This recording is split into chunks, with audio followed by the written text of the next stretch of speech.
बारिश में किया गया। एक छोटा सा अनजाने में हुआ काम एक गरीब डिलीवरी बॉय की जिंदगी को अप्रत्याशित रूप से बदल देता है। किसी ने नहीं सोचा था कि जिस लड़की को उसने बचाया वह उसी कंपनी के भर्ती निदेशक की बेटी होगी जहां वह नौकरी के लिए आवेदन करने वाला था। यह कहानी भावनाओं मानवता से भरी है और कई लोगों को आधुनिक समाज में अच्छाई के मूल्य पर सोचने पर मजबूर करती है। आपको इसके अंत पर विश्वास नहीं होगा। बारिश गुस्से की तरह बरस रही थी, मूसलाधार और दिल को कंपा देने वाली ठंडी। मुंबई के एक औद्योगिक क्षेत्र के किनारे की छोटी सड़कें जो पहले से ही कीचड़ भरी थीं, अब फिसलन भरे गड्ढों में बदल गई थीं। अर्जुन, वो दुबला पतला डिलीवरी बॉय, भारी बारिश के बीच हांफते हुए अपनी साइकिल चला रहा था। एक हाथ में नायलॉन में कसकर लिपट्टा सामान का थैला और दूसरे हाथ से हैंडल को सीधा रखने की कोशिश कर रहा था। उसकी मां का कई बार सिला हुआ पतला रेनकोट अब गीली दूसरे हाथ के बॉय बारिश के बीच हांफते हुए त्वचा की तरह उसके शरीर से चिपक गया था। एक तिराहे की ओर जाने वाली संकरी सड़क पर एक स्कूटी अचानक लड़खड़ाई और धड़ाम से गिर पड़ी। बारिश की बूंदों के बीच टक्कर की आवाज गूंज उठी। अर्जुन ने चौंककर तुरंत ब्रेक लगा दिए। स्कूटी सड़क के किनारे गिरी पड़ी थी। लड़की बेहोश पड़ी थी। उसका एक पैर स्कूटी के नीचे दबा हुआ था। सफेद कमीज कीचड़ से सनी हुई थी, लंबे बाल उलझे हुए थे और चेहरा दर्द और डर से सिकुड़ा हुआ था। वह उठने की कोशिश कर रही थी लेकिन उठ नहीं पा रही थी। ज्यादा सोचे बिना अर्जुन जल्दी से अपनी साइकिल खड़ी करके भागा। सड़क पर कोई और नहीं रुका सिवाय उस गरीब डिलीवरी बॉय के जो एक ऑर्डर के लिए देर हो रहा था।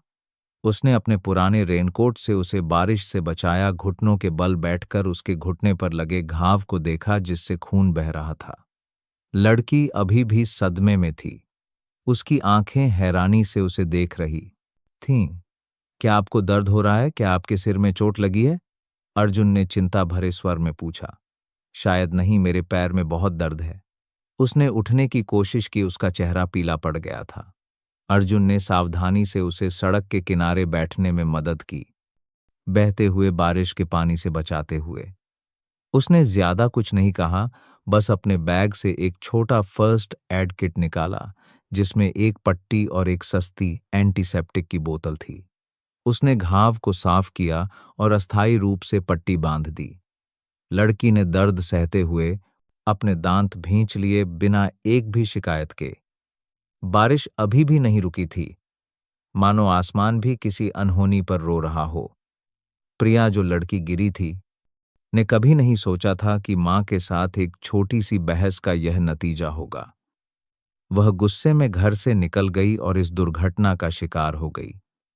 वह कहीं भी जाने को तैयार थी, बस मां से कंपनी में नौकरी के लिए आवेदन करने की बातें नहीं सुननी थीं। वह थकी हुई, निराश, भीगी हुई और दर्द में थी और उसे एक अजनबी से मदद मिली जो गरीब था लेकिन जिसका दिल बहुत बड़ा था। उसने नहीं पूछा कि वह कौन है, कहां से आई है। उसे कोई जिज्ञासा नहीं थी, नहीं उसने कोई फैसला सुनाया, बस चुपचाप मदद की जैसे कि यह एक स्वाभाविक बात हो। पट्टी बांधने के बाद अर्जुन ने घबराहट में अपनी घड़ी देखी। डिलीवरी का समय निकल चुका था। उसकी जेब में फोन लगातार बज रहा था। उसने फोन उठाया। दूसरी तरफ से गालियों की बौछार होने लगी। अरे भाई, ऐसी डिलीवरी करनी है तो नौकरी छोड़ दे। क्या तुझे लगता है कि ग्राहक तेरा इंतजार करेगा? 15 मिनट से ज्यादा देर होने पर जुर्माना लगता है। पता है दिमाग है या नहीं? अर्जुन ने सिर झुका लिया। फोन को कान से दूर रखते हुए उसने जवाब देने की हिम्मत नहीं की। उसका चेहरा लाल हो गया और धीमी आवाज में कहा, माफ करना सर, मुझे रास्ते में एक दुर्घटना मिल गई। किसी को चोट लगी थी। किसी को चोट लगी तो तेरा क्या लेना देना? अपनी चिंता कर, ग्राहक इंतजार कर रहा है। समझा। कॉल कट गई। अर्जुन ने फोन को कसकर पकड़ा, एक गहरी सांस ली। उसने प्रिया की ओर सिर झुकाकर माफी मांगी। उसकी आंखों में अपराधबोध था। आप ठीक हैं, मुझे अब जाना होगा ताकि समय पर पहुंच सकूं। यह रेनकोट आप रख लीजिए। अगर कोई परिचित गुजरे तो उनसे घर छोड़ने के लिए कहिएगा। अपना ध्यान रखिएगा। प्रिया ने कुछ नहीं कहा। वह उसे चुपचाप देखती रही। उसकी आंखों में भावनाओं का तूफान था। यह लड़का एक पूरी तरह से अजनबी, जिसके पास खुद के लिए कुछ भी अतिरिक्त नहीं था, फिर भी उसने अपनी रोजी रोटी का बलिदान करके उसकी मदद की, बिना एक पल सोचे। उसके हाथों में पुराना रेनकोट अभी भी उस व्यक्ति की गर्मी लिए हुए था। उसने उसे धीरे से पकड़ा। उसकी आंखों में कुछ अजीब सा अंकुरित हो रहा था। अर्जुन मुड़ा। उसका छोटा सा शरीर बारिश में धीरे धीरे ओझल हो गया। उसकी पुरानी साइकिल एक छोटी गली में मुड़ गई और अखोट करी हाँ भार में पानी के पर्दे के पीछे गायब हो गई। प्रिया अभी भी बारिश में अकेली बैठी थी। शारीरिक दर्द उसे उतना परेशान नहीं कर रहा था जितना कि उस भावना ने किया जो उसने अभी अनुभव की थी, एक बिना शर्त का प्यार। पहली बार वह लड़की जो हर सुख सुविधा में पली बढ़ी थी, उसने एक साधारण दयालुता के कार्य का मूल्य देखा। लोग अक्सर कहते हैं, एक गणनात्मक और स्वार्थी समाज में कभी कभी वे लोग ही सबसे असाधारण काम करते हैं जिन पर सबसे कम ध्यान दिया जाता है। वह उसका नाम नहीं जानती थी, नहीं यह कि वह कहाँ रहता है। केवल एक फोन नंबर था जो उसने जल्दी से दवा के कागज पर लिखा था, उसे सावधानी से मोड़कर उसके हाथ में थमा दिया था। ठंडी हवा अपने साथ ठंडी नमी ले आई। उसकी स्कूटी अभी भी सड़क के किनारे गिरी हुई थी, लेकिन उसके दिल में ऐसा महसूस हो रहा था जैसे उसे कोई अनमोल खजाना मिल गया हो। पैसा नहीं, रुतबा नहीं, बल्कि वह चीज जिसकी उसे कमी थी, इंसानियत पर थोड़ा सा विश्वास।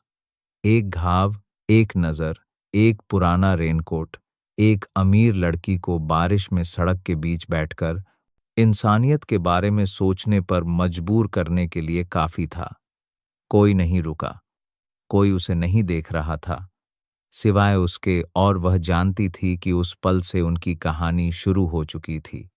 पुराना भीगा हुआ रेनकोट जिसमें सस्ती दवा और अजनबी पसीने की गंध थी, अभी भी प्रिया के हैंडबैग में था जब वह अपने बंगले के गेट पर पहुंची। बरामदे से आती पीली रोशनी में बारिश की बूंदें अभी भी उसके बालों पर थीं। उसकी आंखें लाल थीं, लेकिन उनमें एक बेचैनी थी जो अभी तक मिटी नहीं थी।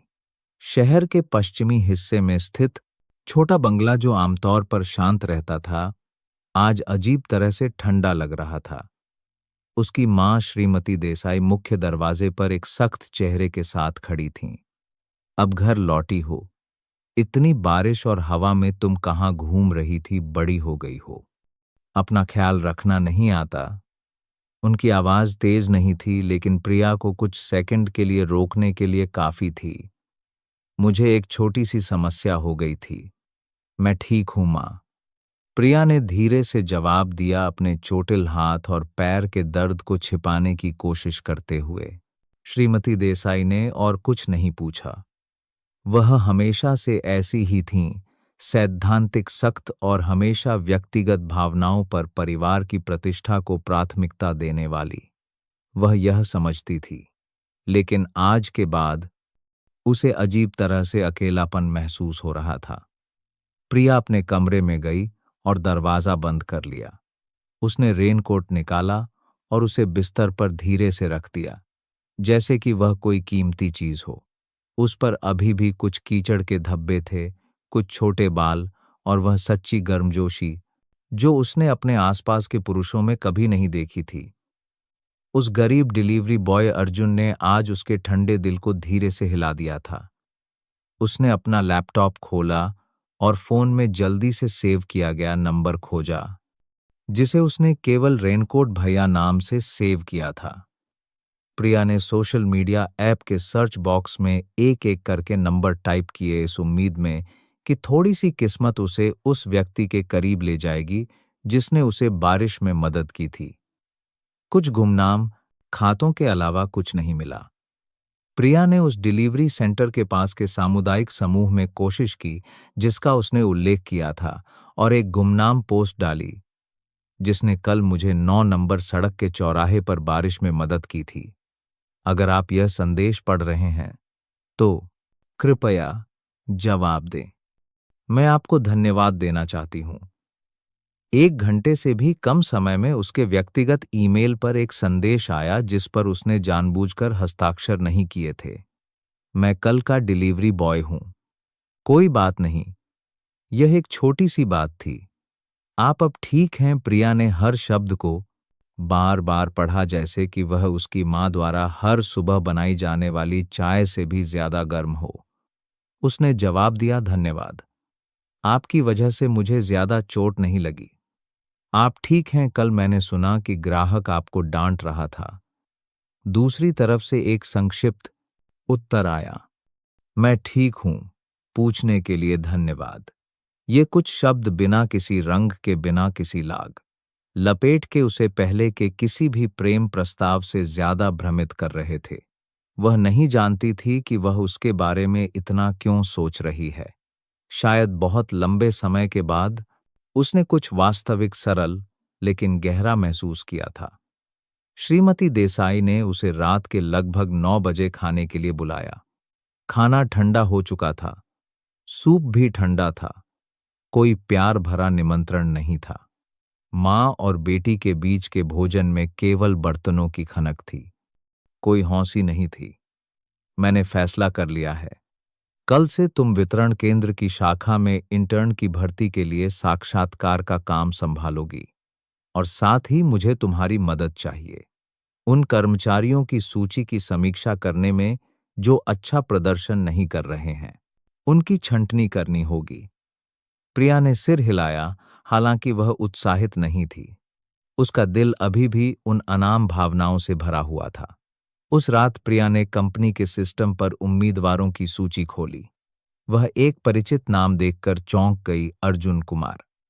वितरण केंद्र संख्या 3 में संचालन की स्थिति के लिए आवेदन कर रहा था। प्रोफाइल में स्पष्ट रूप से लिखा था कि वह पहले एक डिलीवरी ड्राइवर था। उसने इंटरमीडिएट तक की पढ़ाई की थी, 2 साल का अनुभव था और कभी कोई उल्लंघन नहीं किया था। प्रिया ने अपनी सांस रोककर पहचान फोटो वाले हिस्से को नीचे स्क्रॉल किया। फोटो थोड़ा धुंधला था, लेकिन वह चेहरा वही था जिसने उस दिन बारिश में सिर झुकाया था। कांपते हाथों से उसके घाव पर पट्टी बांधी थी। वह नहीं जानती थी कि यह भावना आश्चर्य या शायद खुशी का हिस्सा था। प्रिया ने एक गहरी सांस ली। उसके हाथ हल्के से कांप रहे थे। यह क्या हो रहा है, उसने खुद से पूछा। उसी क्षण उसने मानव संसाधन विभाग को एक ईमेल भेजा जिसमें इस उम्मीदवार के साक्षात्कार दौर को सीधे संभालने की इच्छा व्यक्त की, लेकिन कोई विशेष कारण नहीं बताया। उसने इस बात पर भी जोर दिया कि वह निष्पक्ष रहने के लिए एक गुमनाम प्रतिनिधि के रूप में साक्षात्कार लेगी, अपने असली नाम का उपयोग नहीं करेगी। देर रात प्रिया खिड़की के पास बैठी बारिश को थमते हुए देख रही थी। रेनकोट अभी भी उसके बगल में रखा था और उसका दिल ऐसा महसूस कर रहा था जैसे कुछ खिल रहा हो। एक ऐसी भावना जिसे उसने अपने ठंडे और अपेक्षाओं से भरे जीवन में कभी अनुभव नहीं किया था। शायद कल दोपहर की बारिश की तरह वह लड़का उस समय प्रकट हुआ जब वह सबसे ज्यादा थकी हुई थी, और एक अमिट छाप छोड़ गया, भले ही वह एक पल के लिए ही क्यों न हो। उस सुबह आसमान अर्जुन की मिली जुली भावनाओं की तरह ही धूसर था। वह क्षेत्र के सबसे बड़े निजी लॉजिस्टिक सिस्टम से संबंधित वितरण केंद्र की इमारत के सामने खड़ा था। उसने एक सफेद शर्ट पहनी थी जो पीली पड़ चुकी थी। उसकी कलाई के कफ घिस चुके थे। उसके बाएं हाथ में एक मुड़ी हुई फाइल थी और उसके दाहिने हाथ में पसीना आ रहा था और वह हल्का कांप रहा था। वह कभी भी ऐसी शानदार जगह पर नहीं गया था। एक ऊंची कांच की इमारत। आने जाने वाले लोग साफ सुथरे शिष्ट कपड़े पहने हुए थे। केवल वही अपनी घिसी हुई एड्डी वाले कैनवास के जूतों के साथ अजीब और बोझिल महसूस कर रहा था। साक्षात्कार कक्ष में एक तरफा कांच के पीछे प्रिया ने अपने चश्मे को ठीक किया। हल्के मेकअप के पीछे अपनी घबराहट छिपाने की कोशिश कर रही थी। इस आंतरिक साक्षात्कार दौर के लिए उसने मीना नाम का इस्तेमाल किया, क्योंकि वह नहीं चाहती थी कि उसकी असली पहचान निष्पक्षता में बाधा बने। जब उसने कैमरे के माध्यम से अर्जुन को वेटिंग हॉल में प्रवेश करते देखा तो उसका दिल अचानक धड़क उठा। उस नौजवान की छवि, जिसने उसे मूसलाधार बारिश के नीचे अपना रेनकोट दिया था, फिर से उसके दिमाग में ताजा हो गई, जैसे कि यह अभी अभी हुआ हो। कमरे का दरवाजा खुला, अर्जुन अंदर आया। उसने हर किसी को सिर झुकाकर नमस्कार किया। उसकी आंखों में अभी भी वही ईमानदारी थी। थोड़ी चिंता थी, लेकिन कोई हिचकिचाहट नहीं थी। प्रिया बीच में बैठी अपनी भावनाओं को एक पेशेवर नजर के पीछे छिपाए हुए कोई जान पहचान नहीं दिखाई। हालांकि उसके दिल में सैकड़ों सवाल और एक अजीब सी भावना उठ रही थी, जो उसने पहले किसी और के लिए महसूस नहीं की थी। मिस्टर अर्जुन, क्या आप अपने बारे में कुछ बता सकते हैं? प्रिया के बगल में बैठे एक बड़े उम्र के व्यक्ति ने शुरुआत की। अर्जुन खड़ा हुआ। उसके हाथ पेट के सामने बड़े करीने से रखे हुए थे। जी, मेरा नाम अर्जुन कुमार है। मैं 27 साल का हूं और मैं अपनी मां के साथ रेलवे स्टेशन के पास एक चॉल में रहता हूं। मेरी मां बिस्तर पर हैं, इसलिए मैं एक स्वतंत्र डिलीवरी बॉय के रूप में काम करते हुए उनकी देखभाल करता हूं। मेरे पास उच्च शिक्षा की डिग्री नहीं है, मैंने सिर्फ 12वीं तक पढ़ाई की है, लेकिन मैं हमेशा ईमानदारी और समय पर काम करने की कोशिश करता हूं। प्रिया ने चुपके से उसकी फाइल में नोट किया, ईमानदार कोई बहाना नहीं। लेकिन उसकी आंखें मां बिस्तर पर हैं वाले हिस्से पर अधिक समय तक टिकी रहीं। उसने एक छोटे से तंग कमरे की कल्पना की, जिसमें एक बेटा हर दिन चुपचाप अपनी मां को खाना खिलाता है, और अनजाने में अपने हाथ में कलम को कस लिया। आपने पहले डिलीवरी का काम किया है ना? किसी और ने पूछा। क्या कोई ऐसी स्थिति थी जब आपको किसी ग्राहक से नकारात्मक प्रतिक्रिया मिली हो? अर्जुन ने सिर हिलाया। जी, एक बार एक ग्राहक ने मुझे लगभग आधे घंटे देर से डिलीवरी करने के लिए डांटा था। उस दिन भारी बारिश हो रही थी और मैंने एक लड़की को सड़क के बीच में अपनी स्कूटी से गिरते देखा। उसके पैर में चोट लगी थी। मैं उसे वहां छोड़ने का मन नहीं बना सका, इसलिए मैं रुका, उसे अपना रेनकोट दिया, उसे किनारे ले जाकर उसके घाव पर पट्टी बांधी और फिर डिलीवरी के लिए आगे बढ़ा। प्रिया थोड़ा चौंक गई, वह कहानी उसकी थी। लेकिन जब उसने उसे अपनी सरल आवाज में सुना, बिना किसी अतिशयोक्ति या शिकायत के, तो उसकी आंखों में आंसू आ गए। आप उस कारण से देर होने के बारे में क्या सोचते हैं? प्रिया ने अचानक शांत और कुछ हद तक ठंडी आवाज में कहा, अगर आप उस दिन उस व्यक्ति को छोड़ देते तो आप समय पर डिलीवरी कर पाते, अपनी अच्छी रेटिंग बनाए रखते और शायद आपको वेतन वृद्धि भी मिल जाती। तो क्या ज्यादा महत्वपूर्ण है? अर्जुन ने उसे देखा और फिर सिर झुका लिया। मैंने भी इसके बारे में बहुत सोचा, लेकिन अगर मैं उस घायल व्यक्ति को बारिश में छोड़ देता तो भले ही मैं अपनी नौकरी बचा लेता, मैं अपनी अंतरात्मा को नहीं बचा पाता। एक इंसान होने के नाते मुझे लगता है कि पहले दिल साफ होना चाहिए। कमरा कुछ सेकंड के लिए चुप हो गया, यहां तक कि बगल में बैठे अनुभवी साक्षात्कारकर्ता ने भी धीरे से सिर हिलाया, और प्रिया अभी भी कलम पकड़े हुए एक भी शब्द नहीं लिख सकी। उसका दिल हवा से बजने वाली एक छोटी घंटी की तरह कांप रहा था। धन्यवाद अर्जुन।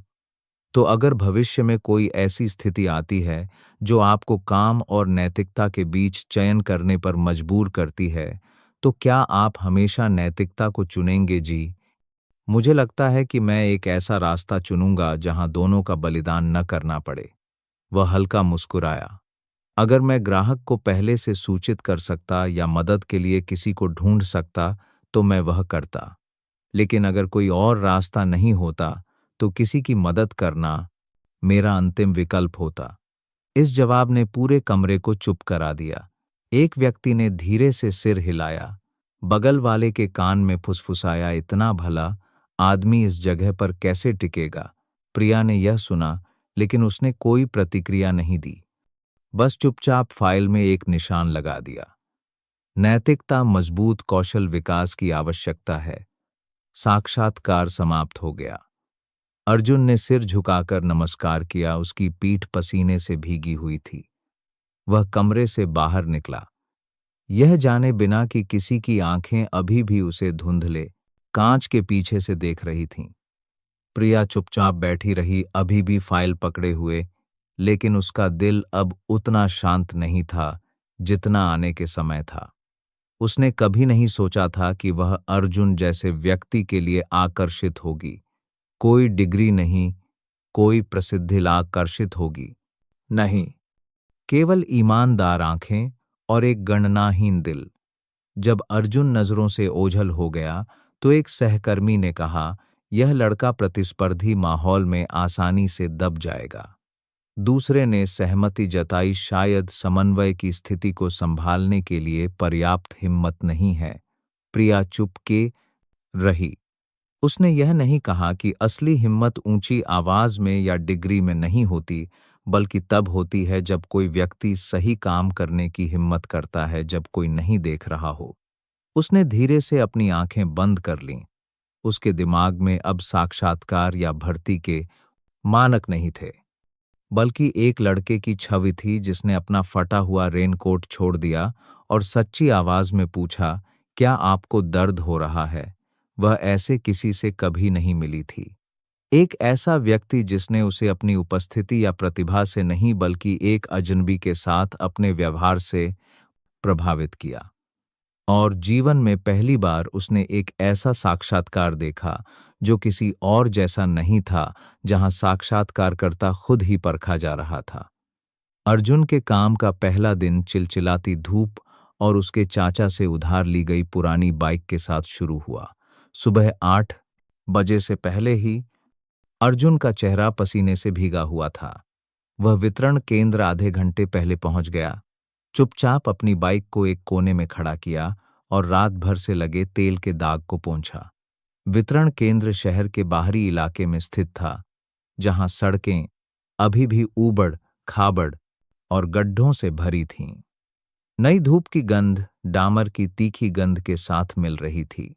रमेश जी लगभग 40 साल का एक व्यक्ति, जिसकी त्वचा धूप से सांवली हो गई थी और जिसने अपना हेलमेट माथे पर नीचे खींच रखा था, बाहर आया। अर्जुन को सिर से पैर तक देखा और नाक पारी होकर गी, सिकोड़ी, अरे तुम नए हो, बाहरी इलाके का चक्कर लगाओ, जीपीएस की जरूरत नहीं है। यह रहा कागज का नक्शा, ज्यादा सवाल मत पूछना।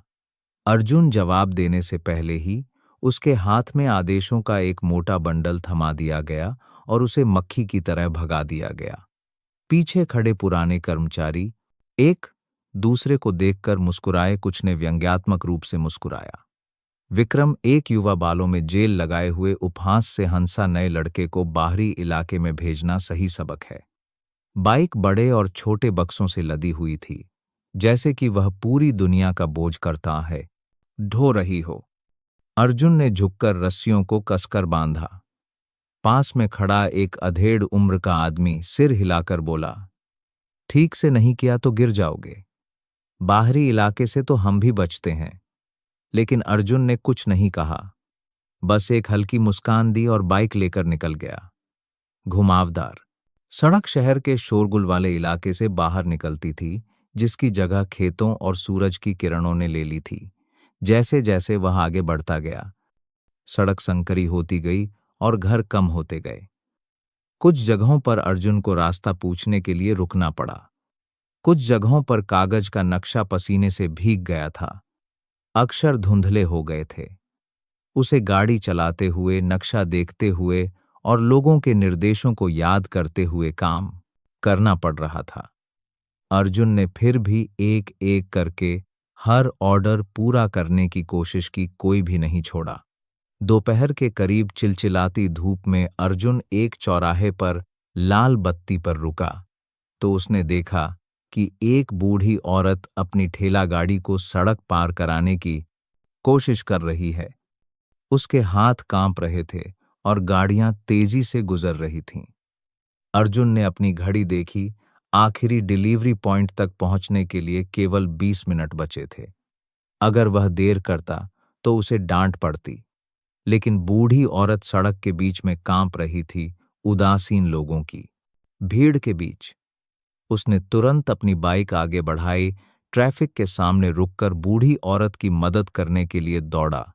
सावधानी से अम्मा, अर्जुन ने धीरे से कहा।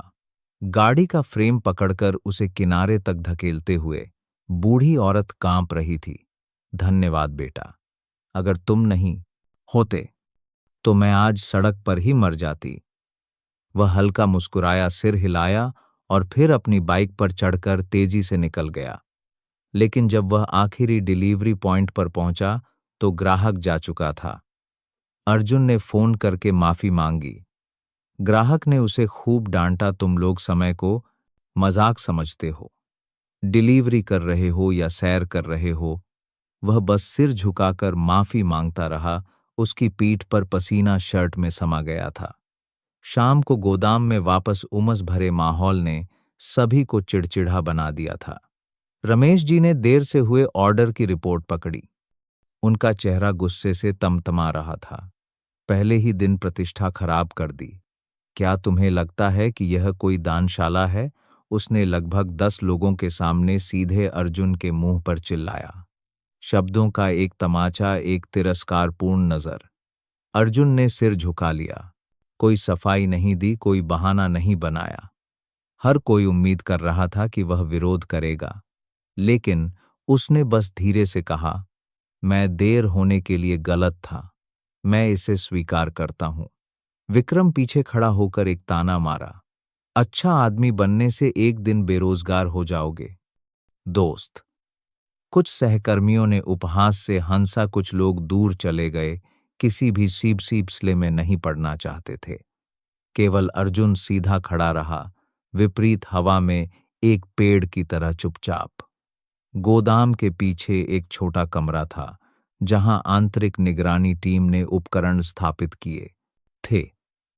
प्रिया को संयोग से नए कर्मचारियों के प्रदर्शन की निगरानी का काम सौंपा गया था। दोपहर से वहां बैठी उसने पूरी स्थिति स्क्रीन पर देखा कि अर्जुन को कैसे डांटा जा रहा है और कैसे उसने बिना किसी शिकायत के सिर झुका लिया। न जाने क्यों उसका दिल भारी हो गया। उस पल में प्रिया ने एक गरीब डिलीवरी बॉय नहीं देखा, बल्कि एक सभ्य इंसान को देखा जिसे दुनिया धक्का दे रही थी। उस रात अपने कार्यालय में प्रिया ने अर्जुन की फाइल फिर से खोली। हर शब्द उसकी ईमानदार प्रकृति को बयां कर रहा था। कुछ भी चमकदार नहीं, लेकिन दिल को छू लेने वाला सच्चा। उसकी उंगली धीरे धीरे एक पंक्ति पर फिरी, पुरानी नौकरी छोड़ने का कारण मां की बीमारी, ओवरटाइम के लिए समय नहीं। एक साधारण कारण, लेकिन आज के समय में कितने लोग परिवार के लिए अपनी तरक्की का बलिदान करते हैं। प्रिया ने फाइल बंद कर दी। उसकी आंखें खाली जगह में देख रही थीं। एक बहुत ही अजीब भावना, न तो दया न ही सम्मान।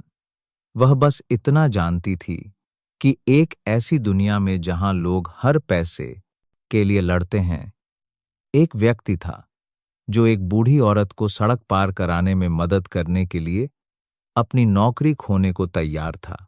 और न जाने क्यों उसे लगा कि उसे ही इंसानियत का पाठ फिर से सीखने की जरूरत है। छोटे से कमरे में पीली रोशनी दीवार पर छाया डाल रही थी। अर्जुन अपनी मां के पास चुपचाप बैठा था। सुबह पहनी हुई पुरानी शर्ट को मोड़ रहा था। शर्ट अभी भी पसीने से गीली थी। उसने शिकायत नहीं की, नहीं डांट खाने की बात बताई, बस अपनी मां के पैरों की मालिश की और धीरे से पूछा, मां, आज खाना अच्छा लगा? उसकी मां मुस्कुराई, उसके बालों को सहलाया, कांपती आवाज में कहा, अर्जुन बेटा, तुम इतने भले हो, तुम्हें कौन डांट सकता है? उसने बस सिर हिलाकर मुस्कुरा दिया, मेरी गलती थी, मैं देर से पहुंचा। मां, मैंने एक नया रास्ता सीख लिया है, कल मैं तेजी से डिलीवरी करूंगा। बाहर हवा बदलने लगी थी, जैसे कि आने वाले दिनों में और भी कठिनाइयां होंगी, लेकिन उम्मीद भी कम नहीं थी। जब से अर्जुन को गोदाम के बीच में डांटा गया था, तब से कानाफूसी शुरू हो गई थी। कोई भी सीधे मुंह पर कुछ नहीं कहता था, लेकिन ताने और तिरस्कारपूर्ण नजरें दिन बढ़ती जा रही थीं। अर्जुन चुपचाप अपना काम करता रहा। उसे जो भी मार्ग दिया जाता, उसे बिना आधी शिकायत के स्वीकार कर लेता। उसे नहीं पता था कि तीसरी मंजिल पर स्थित कार्यालय में एक कंप्यूटर स्क्रीन के पीछे से एक जोड़ी आंखें उसे देख रही थीं, प्रिया की आंखें। वितरण केंद्र पर दोपहर के भोजन के समय अर्जुन गोदाम के बगल में एक साधारण भोजनालय से लाया हुआ अपना भोजन जल्दी से खा लेता, जिसमें केवल कुछ टुकड़े मांस और एक कटोरी सब्जी होती थी। अर्जुन ने शिकायत नहीं की, न ही भूख की बात की, बस सिर झुकाकर चुपचाप खाता रहा। कभी कभी कुछ लोग गुजरते हुए जानबूझकर कहते, ऐसा खाना खाकर काम करने की क्या जरूरत है, फिर हंसते हुए चले जाते। उनमें सबसे आगे विक्रम था, एक सहकर्मी जो चिकनी चुपड़ी बातें करता था और अच्छे कपड़े पहनता था। उसने एक बार प्रिया को प्रभावित करने की कोशिश की थी, लेकिन उसे विनम्रता से मना कर दिया गया था। इसलिए वह अर्जुन से अपनी नफरत छिपाता नहीं था। उस दोपहर चिलचिलाती धूप में, जब सब लोग आराम कर रहे थे, विक्रम ने जानबूझकर अर्जुन के सामान के डिब्बे से टकराने का नाटक किया और सारा सामान बिखेर दिया। इतना ही नहीं, उसने चिल्लाने का नाटक भी किया, ओहो, माफ करना, तुम डिलीवरी वाले लोग हमेशा अपना सामान रास्ते में क्यों छोड़ देते हो। हंसी की आवाजें उठीं, लेकिन कोई भी बचाव में आगे नहीं आया। अर्जुन ने बस धीरे से झुककर एक एक सामान उठाया, धूल साफ की और उन्हें फिर से व्यवस्थित किया। उसने जवाब नहीं दिया, गुस्सा नहीं किया, एक चट्टान की तरह चुप रहा। ठीक उसी समय मनोज जी गोदाम में एक पुराने अनुभवी कर्मचारी वहां से गुजरे। यह दृश्य देखकर उन्होंने सिर हिलाया। उन्होंने उस समय कुछ नहीं कहा, लेकिन जब वह मुड़े तो किसी ने उन्हें एक अन्य सहकर्मी से धीरे से कहते सुना, यह लड़का गरीब है, लेकिन उन दिखावा करने वालों से कहीं ज्यादा सभ्य है। ऊपर प्रिया उस समय वितरण प्रक्रिया की जांच के लिए कैमरा सिस्टम की निगरानी कर रही थी और उसने अनजाने में पूरी घटना देखी ली। उसने इतना सुन लिया था कि वह अर्जुन के असली स्वभाव को समझ सके। कोई शिकायत नहीं, कोई गुस्सा नहीं। प्रिया का दिल भारी हो गया। कभी कभी छोटी छोटी बातें ही लोगों को सबसे ज्यादा सोचने पर मजबूर कर देती हैं। शाम को प्रिया ने जानबूझकर अर्जुन को ऑपरेटिंग रूम में बुलाया। उसने यह बहाना बनाया कि उसे डिलीवरी प्रक्रिया की जांच करनी है और ग्राहकों की प्रतिक्रिया की जांच करने के बहाने उसे बुलाया। अर्जुन हिचकिचाते हुए दरवाजा खटखटाया। उसके हाथ में अभी भी थोड़ी पोटी है। मशीन की चिकनाई लगी थी। प्रिया ने अपनी बेचैन आंखों को छिपाने के लिए खिड़की से बाहर मुंह कर लिया। जी मैडम, आपने बुलाया? हाँ, बैठो। मैं बस कुछ ग्राहक प्रतिक्रिया की जांच कर रही हूं। क्या तुम्हें कोई देर से हुई डिलीवरी याद है? अर्जुन ने ईमानदारी से जवाब दिया। जी, कल मैं एक ऑर्डर में देर हो गया था, क्योंकि एक बूढ़ी अम्मा सड़क के बीच में खड़ी थीं। मुझे उन्हें पार कराने के लिए नीचे उतरना पड़ा। डर था कि कोई गाड़ी उन्हें टक्कर न मार दे। अगर इससे कंपनी को कोई परेशानी हुई तो मैं माफी चाहता हूं। प्रिया ने उसे देखकर पूछा, क्या तुम जानते हो कि तुम्हें जानबूझकर ज्यादा मुश्किल काम दिया जा रहा है? क्या तुम जानते हो कि लोग तुम्हारे बारे में क्या कानाफूसी कर रहे हैं? अर्जुन बस हल्का मुस्कुराया। उसकी आंखें उदास लेकिन शांत थीं। जी, शायद उन्हें लगता है कि मैं सच में धीमा काम करता हूं। मैं दूसरे लोगों की तरह अच्छा नहीं हूं। सामने बैठी प्रिया को अचानक लगा कि उसका गला भर आया है।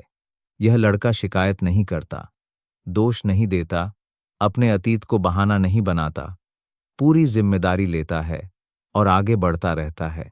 अर्जुन के जाने के बाद प्रिया कमरे में चुपचाप बैठी रही। उसका चेहरा कांच के दरवाजे की ओर था। उसने उसकी छाया को सीढ़ियों के पीछे गायब होते देखा और फिर अपना हाथ अपने बाएं सीने पर रखा, जहां उसका दिल एक अजीब धुन पर धड़क उठा था। उस रात उसने गोदाम की रिकॉर्डिंग फिर से चलाई। उसने अर्जुन की आंखों को देखा जब वह बिखरे हुए हर सामान को उठा रहा था। कोई गुस्सा नहीं, बस एक ऐसे व्यक्ति की तरह जो कठिनाइयों और सहनशीलता का आदी हो। प्रिया उसे देखती रही और उसके दिल में जो एक अलग वर्ग में पैदा हुई थी। धीरे धीरे यह समझ में आया कि कुछ मूल्यवान चीजें आंखों से नहीं देखी जा सकती, केवल दिल से महसूस की जा सकती हैं। एक और दोपहर, जब हवा बदल रही थी, प्रिया ने संयोग से मनोज जी को कुछ प्रशिक्षुओं को अर्जुन के बारे में बताते हुए सुना। पहले मैं भी उसे डांटता था, सोचता था कि वह धीमा है, लेकिन वह दिल का बहुत अच्छा है। वह एक मुश्किल बूढ़ी औरत के घर सामान पहुंचाता है और उसकी आधे घंटे की शिकायतें सुनता है। आजकल के लड़के तो उससे बचते हैं। प्रिया मुस्कुराई। वह जानती थी कि वह बहुत ज्यादा हस्तक्षेप नहीं कर सकती, लेकिन उसके दिल ने उस लड़के की चुपचाप रक्षा करने की इच्छा शुरू कर दी थी, क्योंकि गहराई में वह समझती थी कि अगर अर्जुन को इस धोखेबाज दुनिया में कुचल दिया गया तो शायद वह खुद को कभी माफ नहीं कर पाएगी। एक और शाम विक्रम अर्जुन के पास से गुजरा, जहां वह सामान उठा रहा था, और बगल वाले से फुसफुसाया, यह भोला बनने का नाटक अब भी लड़कियों को बेवकूफ बना सकता है ना? चाहे अनजाने में हो या जानबूझकर। यह बात प्रिया के कानों में पड़ गई जब वह गोदाम क्षेत्र से गुजर रही थी। वह रुकी और विक्रम को बिना पलक झपकाए देखा। वह घबराकर मुड़ गया। और उसी रात प्रिया ने मुख्य गोदाम पर्यवेक्षक को बदलने का प्रस्ताव रखा। कारण यह बताया गया कि बेहतर टीम भावना वाले व्यक्ति की आवश्यकता है। प्रिया ने यह नहीं कहा, लेकिन उसके दिल ने एक अलग दिशा चुन ली थी। वह अब केवल एक पर्यवेक्षक नहीं थी।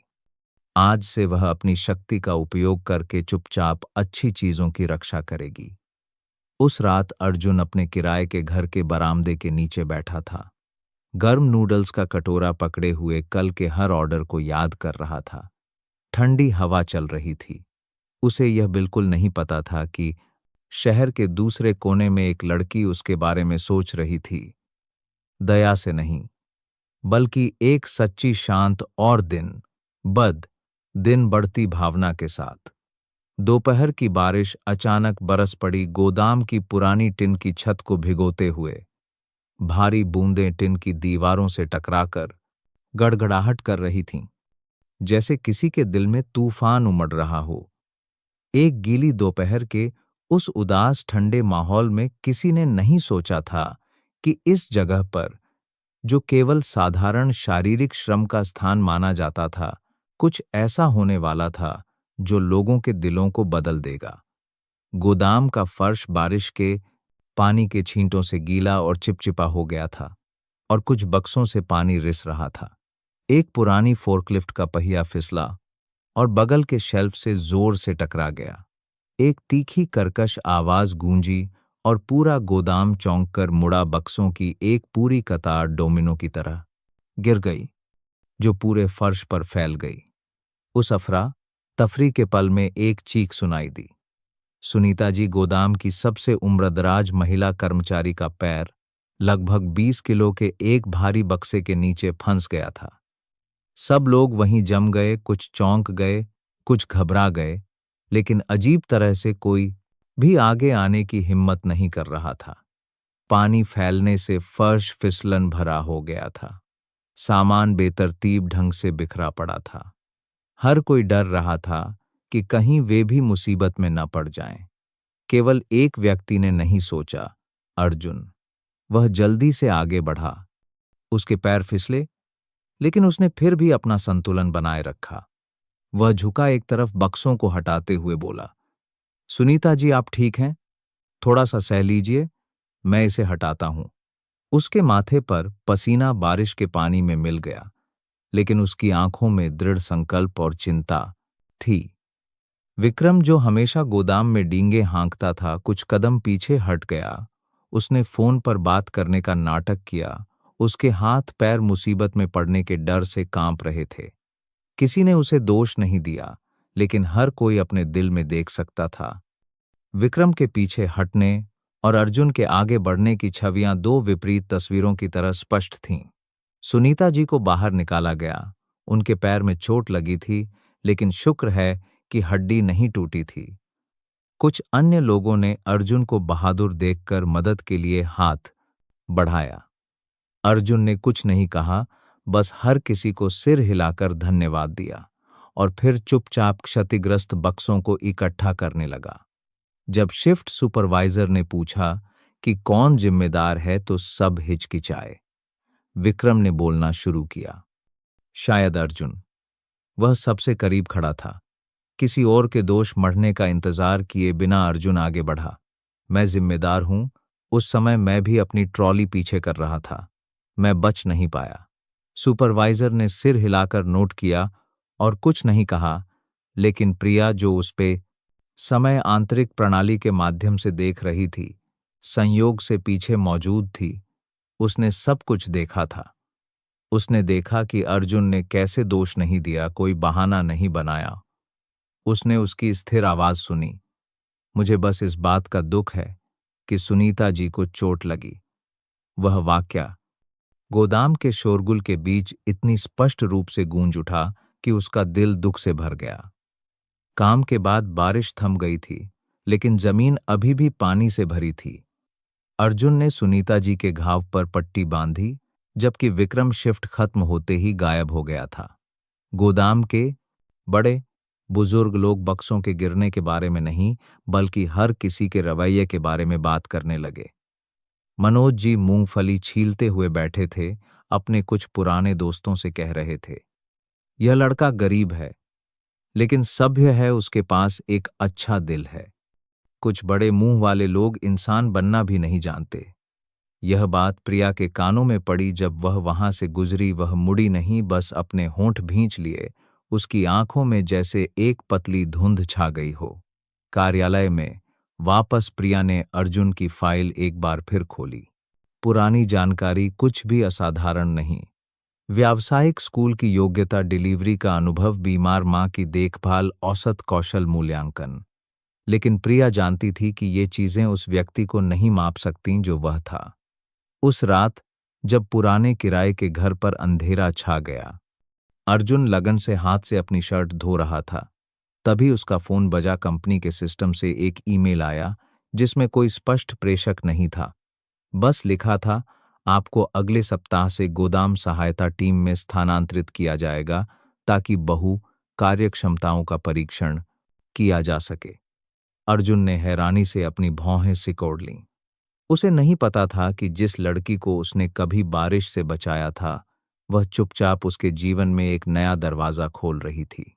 प्रिया अपने उज्ज्वल कमरे में बैठी, स्क्रीन को देख रही थी और फिर धीरे से संचालन समिति को एक गुमनाम संदेश भेजा। यह व्यक्ति एक बड़ी चुनौती का हकदार है। इस तरह का व्यक्ति अगर ठीक से प्रशिक्षित किया जाए तो पूरी टीम को बदल सकता है। वह अपनी कुर्सी पर पीछे झुक गई। उसकी आंखें रात के आकाश को देख रही थीं। उसका दिल मिली जुली भावनाओं से भरा था। कल एक नया दिन होगा, लेकिन उसका दिल पहले जैसा नहीं था। उसके अंदर कुछ था जो अब स्थिर नहीं था। शायद यह जिज्ञासा थी या शायद प्रशंसा, लेकिन सबसे बढ़कर यह एक ऐसे व्यक्ति के लिए एक सच्ची नजर थी, जिसे उसने कभी छोटा समझा था, लेकिन जो अब अपने तरीके से चमक रहा था। गोदाम के एक कोने में सुनीता जी अपने दर्द भरे पैर पर तेल मल रही थीं, मुंह में बड़बड़ा रही थीं, इंसान कपड़ों से नहीं, दिल से महान होता है। यह शब्द हवा की तरह हल्के थे, लेकिन उन लोगों के दिलों में एक निशान छोड़ गए जो बस देखते रहे और कुछ नहीं किया। उस सुबह गोदाम में माहौल कुछ अजीब था। किसी ने कुछ कहा नहीं, लेकिन जिज्ञासु आंखें, तिरछी नजरें और फुसफुसाहट सब कुछ बयां कर रही थी।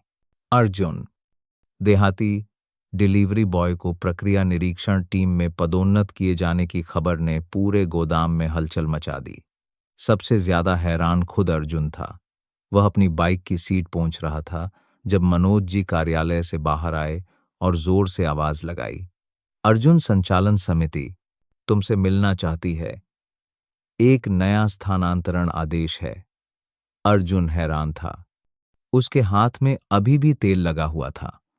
उसने जल्दी से अपनी पुरानी शर्ट से हाथ पोंछे और डरते डरते कमरे में दाखिल हुआ। उसे समझ नहीं आ रहा था कि क्या हो रहा है।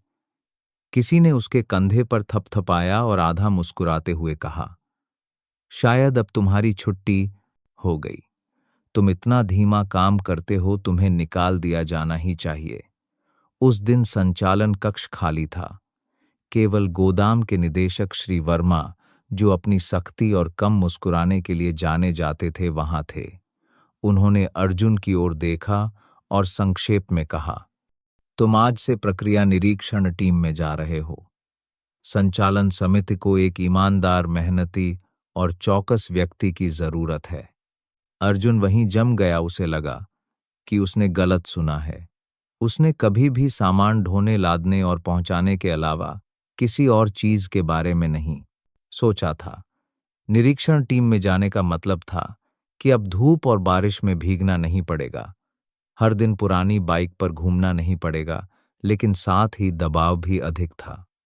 यह टीम प्रक्रिया की समीक्षा करती थी और अगर कोई गलती होती तो जिम्मेदारी बहुत भारी होती। जी, लेकिन मैं क्यों? अर्जुन ने हकलाते हुए पूछा। उसकी आंखें अभी भी अपने घिसे हुए जूतों पर थीं। निदेशक वर्मा ने तुरंत जवाब नहीं दिया। उन्होंने बस अर्जुन को एक फाइल दी।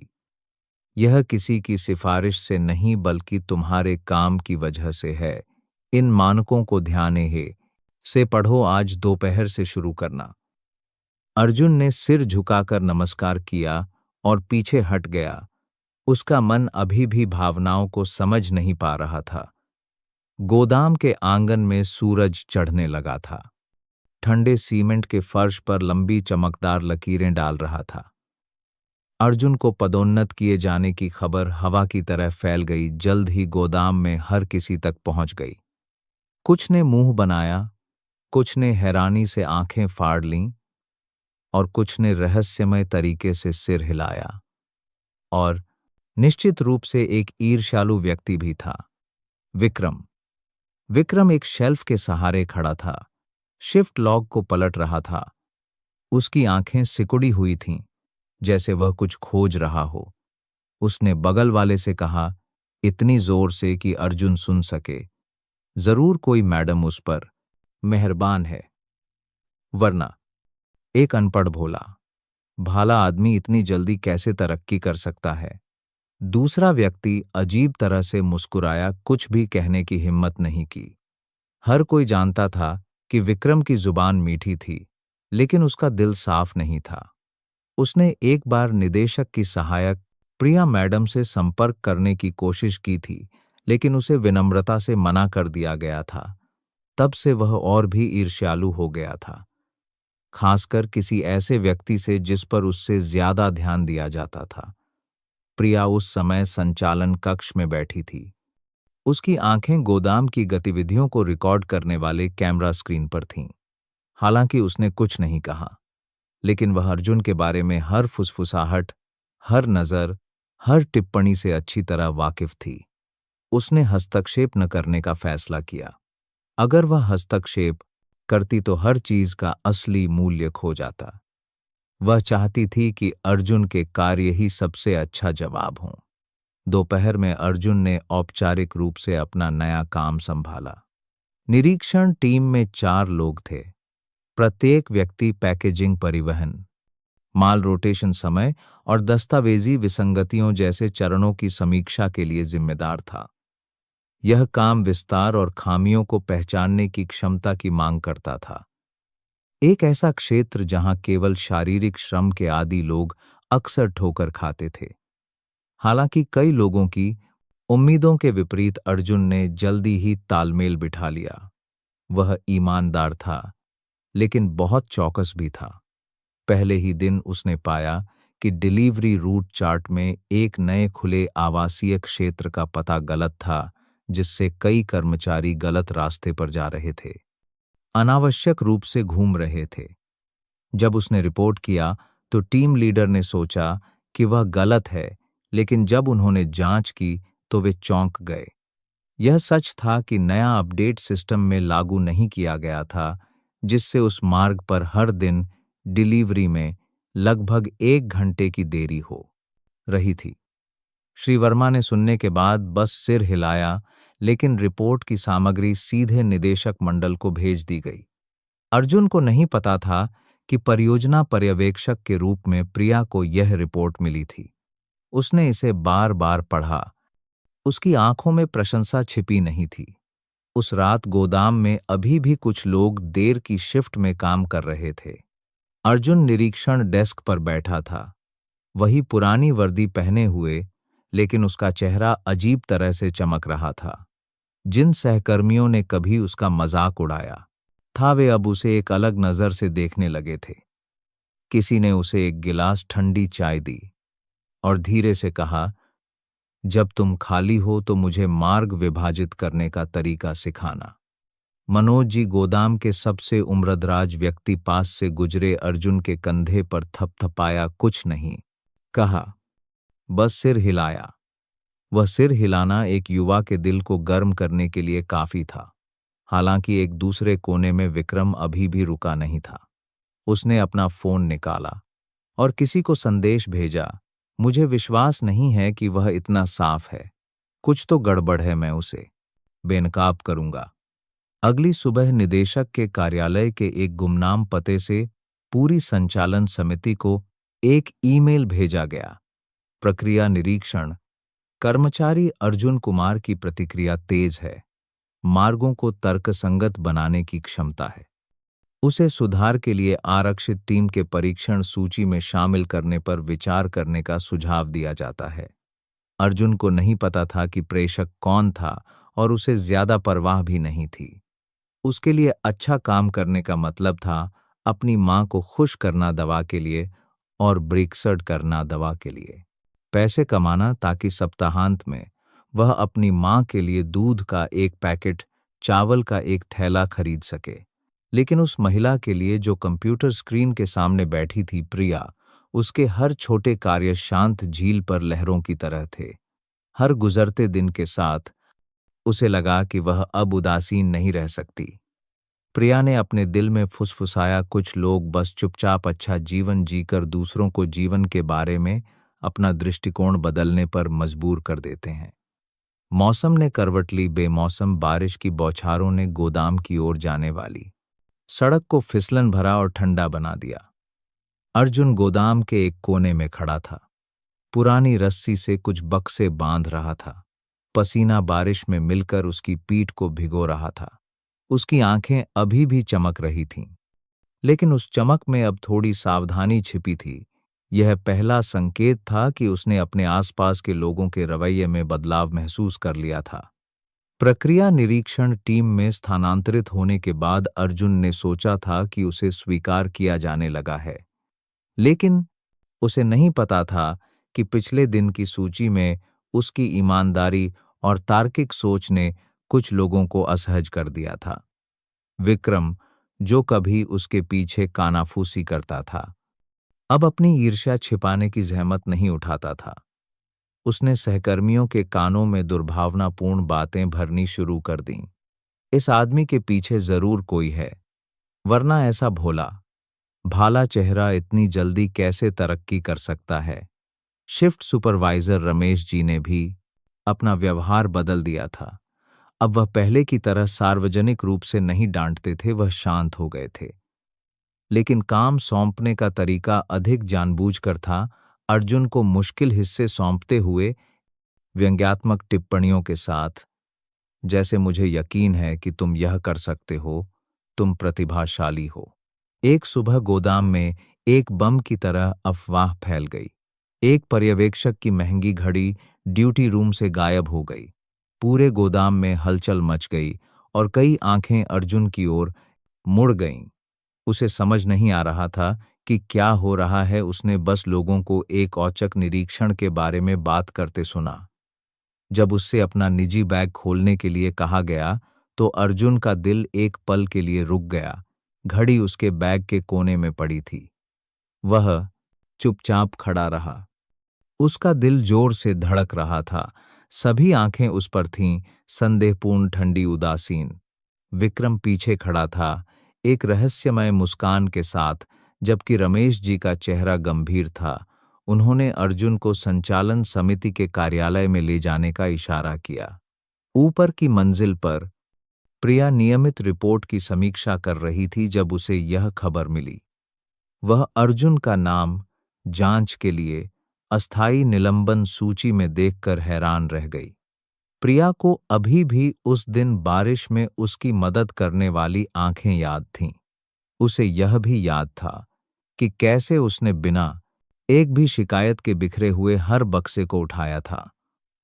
प्रिया तुरंत हस्तक्षेप करना चाहती थी, लेकिन वह जानती थी कि अगर उसने हाथ डाला तो उसके सभी प्रयासों को गलत समझा जा सकता है, जैसे कि उसके पास कोई संरक्षक हो। निगरानी कार्यालय में एक तत्काल बैठक हुई। गोदाम के कैमरे फिर से चलाए गए, लेकिन ठीक उसी समय का फुटेज धुंधला था। आंशिक रूप से एक प्रकाश के प्रतिबिंब से अस्पष्ट, कोई भी स्पष्ट रूप से नहीं देख सका कि किसने घड़ी को बैग में रखा था। केवल एक व्यक्ति की धुंधली छवि थी जो गुजर रही थी, लेकिन कोण इतना तिरछा था कि पहचानना असंभव था। अर्जुन चुपचाप बैठा रहा, कोई बहस नहीं, कोई विरोध नहीं, वह बस दोहराता रहा, मैंने यह नहीं किया। 3 दिन का अस्थायी निलंबन यह संचालन समिति का अंतिम निर्णय था। अर्जुन ने चुपचाप अपना सामान इकट्ठा किया। सहकर्मियों की कानाफूसी भरी नजरों से गुजरा, जिसमें दया और तिरस्कार दोनों शामिल थे। मनोज जी, गोदाम के सबसे पुराने कर्मचारी, पास आए और धीरे से उसके कंधे पर थपथपाया। कोई विश्वास न करे तो मैं करता हूं। तुम जैसे लड़के ऐसा नहीं कर सकते। उस रात प्रिया सो नहीं सकी। वह घर लौटी, घंटों कंप्यूटर के सामने बैठी सभी पुराने कैमरा फुटेज खंगाल रही थी। उसे याद आया कि उसने एक बार विक्रम को सामान रखने की जगह के पास घूमते देखा था। दर्जनों बार फुटेज को आगे पीछे करने के बाद उसकी आंखें थक गईं। जब वह एक धुंधले पल पर रुकी तो विक्रम कुछ बैग जैसा पकड़े हुए था, उस जगह के पास झुका जहां अर्जुन आमतौर पर अपना बैग रखता था, और फिर तेजी से चला गया। हालांकि चेहरा स्पष्ट नहीं था, लेकिन वह इशारा बहुत संदिग्ध था। सुबह सुबह प्रिया ने उस फुटेज को प्रिंट करके आईटी टीम को आगे के विश्लेषण के लिए भेज दिया।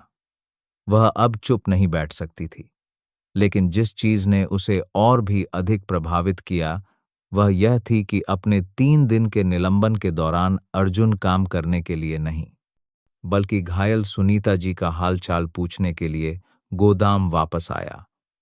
वह एक गर्म सूप का डिब्बा लेकर आया और बारिश में तब तक इंतजार करता रहा जब तक कि वह दरवाजे पर नहीं आ गईं। मैं हाल के दिनों में हुई परेशानी के लिए माफी चाहता हूं, उसने इतना कहा और फिर मुड़ गया, किसी को दोष दिए बिना। अगले दिन मनोज जी ने संचालन समिति को एक हाथ से लिखा पत्र सौंपा। लिखावट टेढ़ी मेढ़ी थी, लेकिन दृढ़ संकल्प से भरी थी। मैं यहां 20 साल से काम कर रहा हूं। मैंने अच्छे और बुरे दोनों तरह के लोग देखे हैं।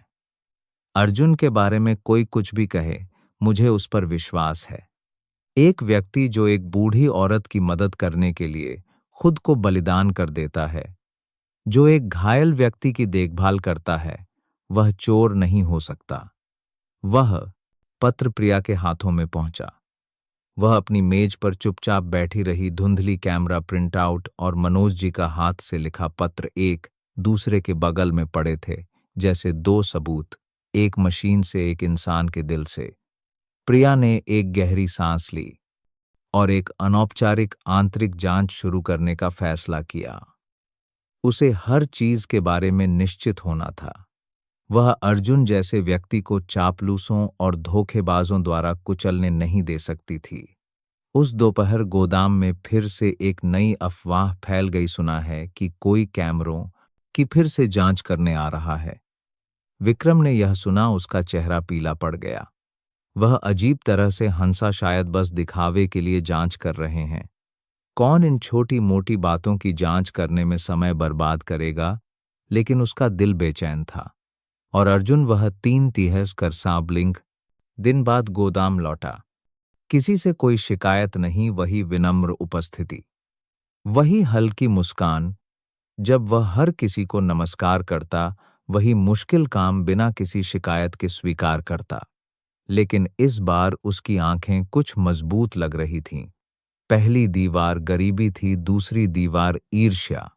वह धीरे धीरे दृढ़ता और दया से उन पर काबू पा रहा था। ऊपर एक कमरे से प्रिया चुपचाप उसके हर कदम को देख रही थी। खुद से कह रही थी, अगर यह वह व्यक्ति है जिसे अच्छाई के कारण सिस्टम से बाहर कर दिया जाता है, तो इस सिस्टम में कोई समस्या है। सुबह सुबह तीसरी मंजिल का संचालन कक्ष हमेशा की तरह शांत था, लेकिन आज माहौल बिल्कुल अलग था। एक तनी हुई डोरी की तरह ठंडी सफेद रोशनी संचालन समिति के हर सदस्य के गंभीर चेहरे पर पड़ रही थी। उनके सामने बड़ी स्क्रीन पर एक वीडियो धीमी गति में चल रहा था। हर बॉल बिल्कुल पूस भी है। फ्रेम में स्पष्ट रूप से एक छायादार आकृति को नीचे झुकते चुपके से एक शेल्फ के पीछे हटते और फिर अर्जुन के बैग में कुछ रखते हुए दिखाया गया था। हालांकि चेहरा स्पष्ट रूप से दिखाई नहीं दे रहा था, लेकिन चलने का तरीका, जैकेट और ग्रे बेसबॉल कैप से हर कोई पहचान गया कि वह विक्रम था। कमरे में सन्नाटा छा गया।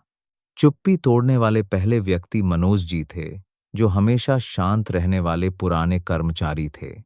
मैंने कहा था, अर्जुन उस तरह का लड़का नहीं है। उनकी आवाज धीमी थी, लेकिन इतनी वजनदार थी कि वह सीधे उस झूठ पर चोट कर रही थी जिसे अभी अभी उजागर किया गया था। प्रिया कमरे के कोने में खड़ी थी। उसने अपना हाथ धीरे से मेज पर रखा, अपनी आवाज को शांत रखने की कोशिश कर रही थी। मैंने 3 दिन पहले पूरे कैमरा सिस्टम की फिर से जांच की और पाया कि यह फुटेज ओवरराइट किया गया था और धुंधला कर दिया गया था। सौभाग्य से एक सहायक कैमरा था जो सिंक नहीं हुआ था, इसलिए उसने पुराना डेटा बचा लिया। उसकी आंखें थोड़ी लाल थीं, लेकिन फिर भी दृढ़ थीं। उसने विक्रम को अपराधी के रूप में नामित नहीं किया, लेकिन वह फुटेज ही हर किसी को समझने के लिए काफी था। मुख्य कार्यकारी ने अपनी भौहें सिकोड़ी और फिर सिर हिलाकर सचिव को विक्रम और शिफ्ट सुपरवाइजर रमेश जी दोनों को बुलाने के लिए कहा। हमें इसे स्पष्ट करने की आवश्यकता है। सचिव ने धीरे से सिर झुकाया और चला गया। कमरे में अभी भी इतनी खामोशी थी कि छत पर पंखे की खड़खड़ाहट सुनी जा सकती थी। थोड़ी देर बाद विक्रम और रमेश जी को बुलाया गया। जब वीडियो उनके सामने चलाया गया तो रमेश जी चुपचाप खड़े रहे और विक्रम, उसका चेहरा पीला पड़ गया। उसके हाथ कसकर उसकी शर्ट के कोने को पकड़े हुए थे। वह हकलाया, मैं बस थोड़ा मजाक कर रहा था।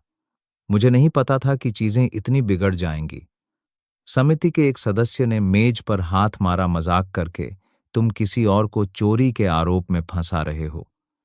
क्या तुम जानते हो कि इस तरह के मजाक के कारण कितने लोगों ने अपनी नौकरी खो दी है? कोई भी बचाव में नहीं आया।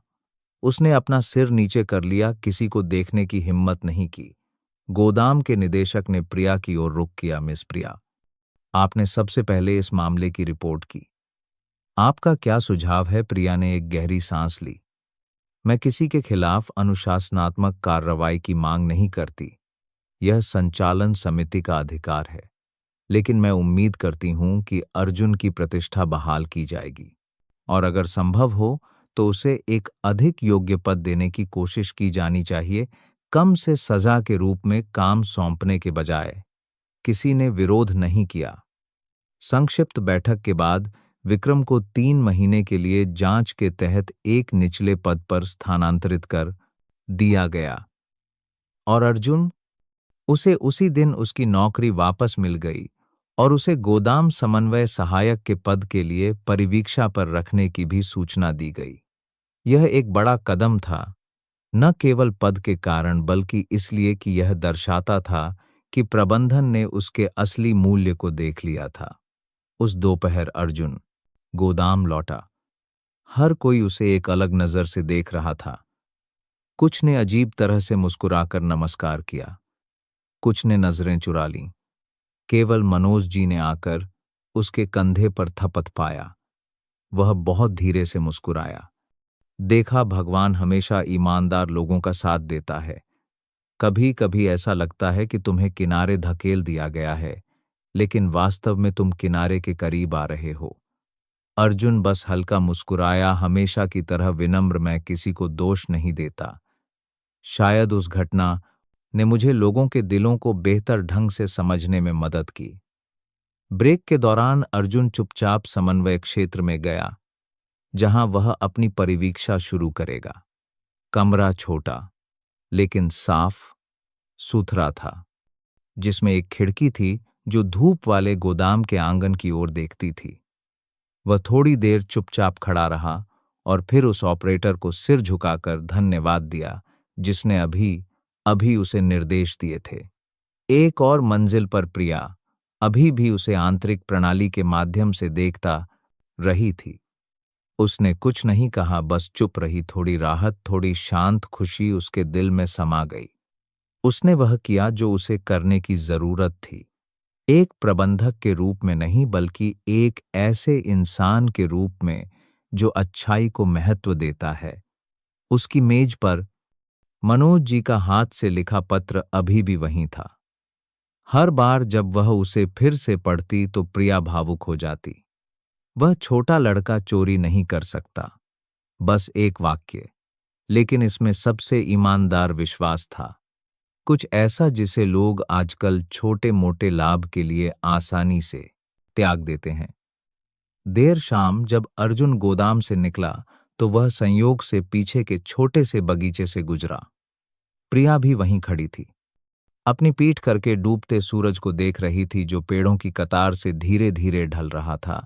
अर्जुन हिचकिचाया और फिर सिर झुकाकर नमस्कार किया। नमस्ते मैडम। प्रिया मुड़ी और सिर हिलाया, कुछ नहीं कहा। उसकी आंखें नरम हो गईं, जैसे कि उसने पिछले कुछ दिनों की भारी चिंता से छुटकारा पा लिया हो। अर्जुन चला गया। उसकी उपस्थिति अभी भी सरल विनम्र थी, लेकिन उसके दिल में कुछ बदल गया था। आत्मविश्वास नहीं बल्कि विश्वास। यह विश्वास कि अच्छाई को हमेशा तुरंत स्वीकार नहीं किया जाता है, लेकिन कोई देखेगा, कोई समझेगा, और कभी कभी वह अच्छाई ही वह प्रकाश होती है जो धोखे के पर्दे को फाड़ देती है। मनोज जी बरामदे के नीचे बैठे अपनी दाढ़ी सहलाते हुए धीरे से मुस्कुराए, जैसे खुद से कह रहे हों, इस दुनिया में बहुत ज्यादा अच्छा होने पर भी नफरत मिलती है। शुक्र है कि लोग देखना जानते हैं। अर्जुन समन्वय कक्ष की छोटी खिड़की के पास बैठा था। शाम की धूप लोहे की सलाखों से छनकर घिसी हुई लकड़ी की मेज के किनारे पर पड़ रही थी। हल्की हवा चल रही थी, जिसमें गोदाम से आती एक अजीब गंध और दिन के अंत की धूप की खुशबू मिली हुई थी। उसे समन्वय सहायक के पद पर स्थानांतरित हुए ज्यादा समय नहीं हुआ था, लेकिन वह अभी भी अपनी परिचित झिझक और विनम्रता बनाए हुए था। नई स्थिति ने उसे उन दिनों को नहीं भुलाया था जब वह मूसलाधार बारिश में डिलीवरी करता था, शर्ट भीगी हुई, चप्पल कीचड़ से सनी हुई। बस इतना था कि अब लोग उसे अलग नजर से देखते थे, जबकि अन्य कर्मचारी अभी भी किसी छिपे हुए सहारे के बारे में आधे अधूरे मन से संदेह कर रहे थे। अर्जुन चुपचाप काम करता रहा, पहले की तरह ही ध्यान केंद्रित करते हुए। यह उसकी शांत दृढ़ता ही थी जिसने दूसरों को उसका सम्मान करने पर मजबूर किया। प्रिया, जो हर महत्वपूर्ण निर्णय के पीछे थी, पास के एक कार्यालय में बैठी कई बार चुपचाप उसे कांच की खिड़की से देखती रही। वह अब अपनी बढ़ती दिलचस्पी को छिपा नहीं पा रही थी, लेकिन फिर भी दूरी बनाए हुए थी।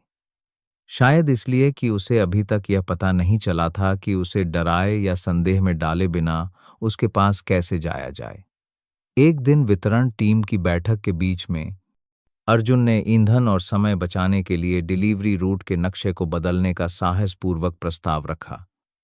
ऑर्डर कोड के बजाय भौगोलिक समूहों के अनुसार शेड्यूल को पुनर्व्यवस्थित करके उसने बताया कि प्रति माह परिवहन लागत में कम से कम 15% की बचत हो सकती है।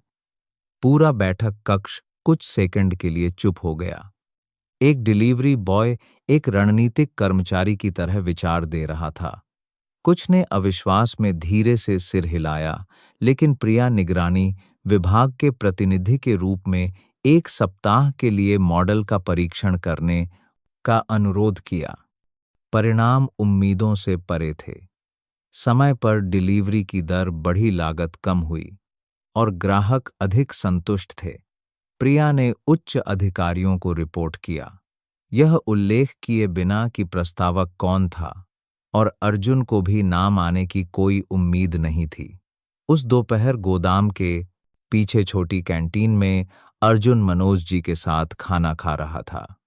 एक ऐसा व्यक्ति जिसके बाल चांदी जैसे हो गए थे, लेकिन जिसके हाथ अभी भी काम में फुर्तीले थे। भोजन सादा था। मछली करी, उबली सब्जियां, मिर्च की चटनी का एक कटोरा और गर्म सूप के साथ चावल। यह सादगी उन लोगों के दिलों की तरह थी जो वर्षों से इस गोदाम से जुड़े हुए थे। मनोज जी ने अर्जुन को देखा चबाते हुए पूछा, बेटा तुम्हारे पास बहुत दिमाग है, तुमने पहले क्या पढ़ा था? अर्जुन हिचकिचाया और फिर अपना चम्मच चावल में डुबोया। जीत से। लेकिन तीसरे साल में ही पढ़ाई छोड़नी पड़ी, क्योंकि उस समय मेरे पिता का देहांत हो गया। घर में पैसों की बहुत कमी हो गई। मुझे माँ की देखभाल के लिए तुरंत काम शुरू करना पड़ा। मनोज जी रुके और फिर धीरे से सिर हिलाया। और मैं सोचता था कि तुमने सिर्फ 12वीं तक ही पढ़ाई की है। तुम्हारे काम करने का तरीका देखकर ही पता चलता है तुम साधारण नहीं हो। यह बातचीत प्रिया के कानों में पड़ गई।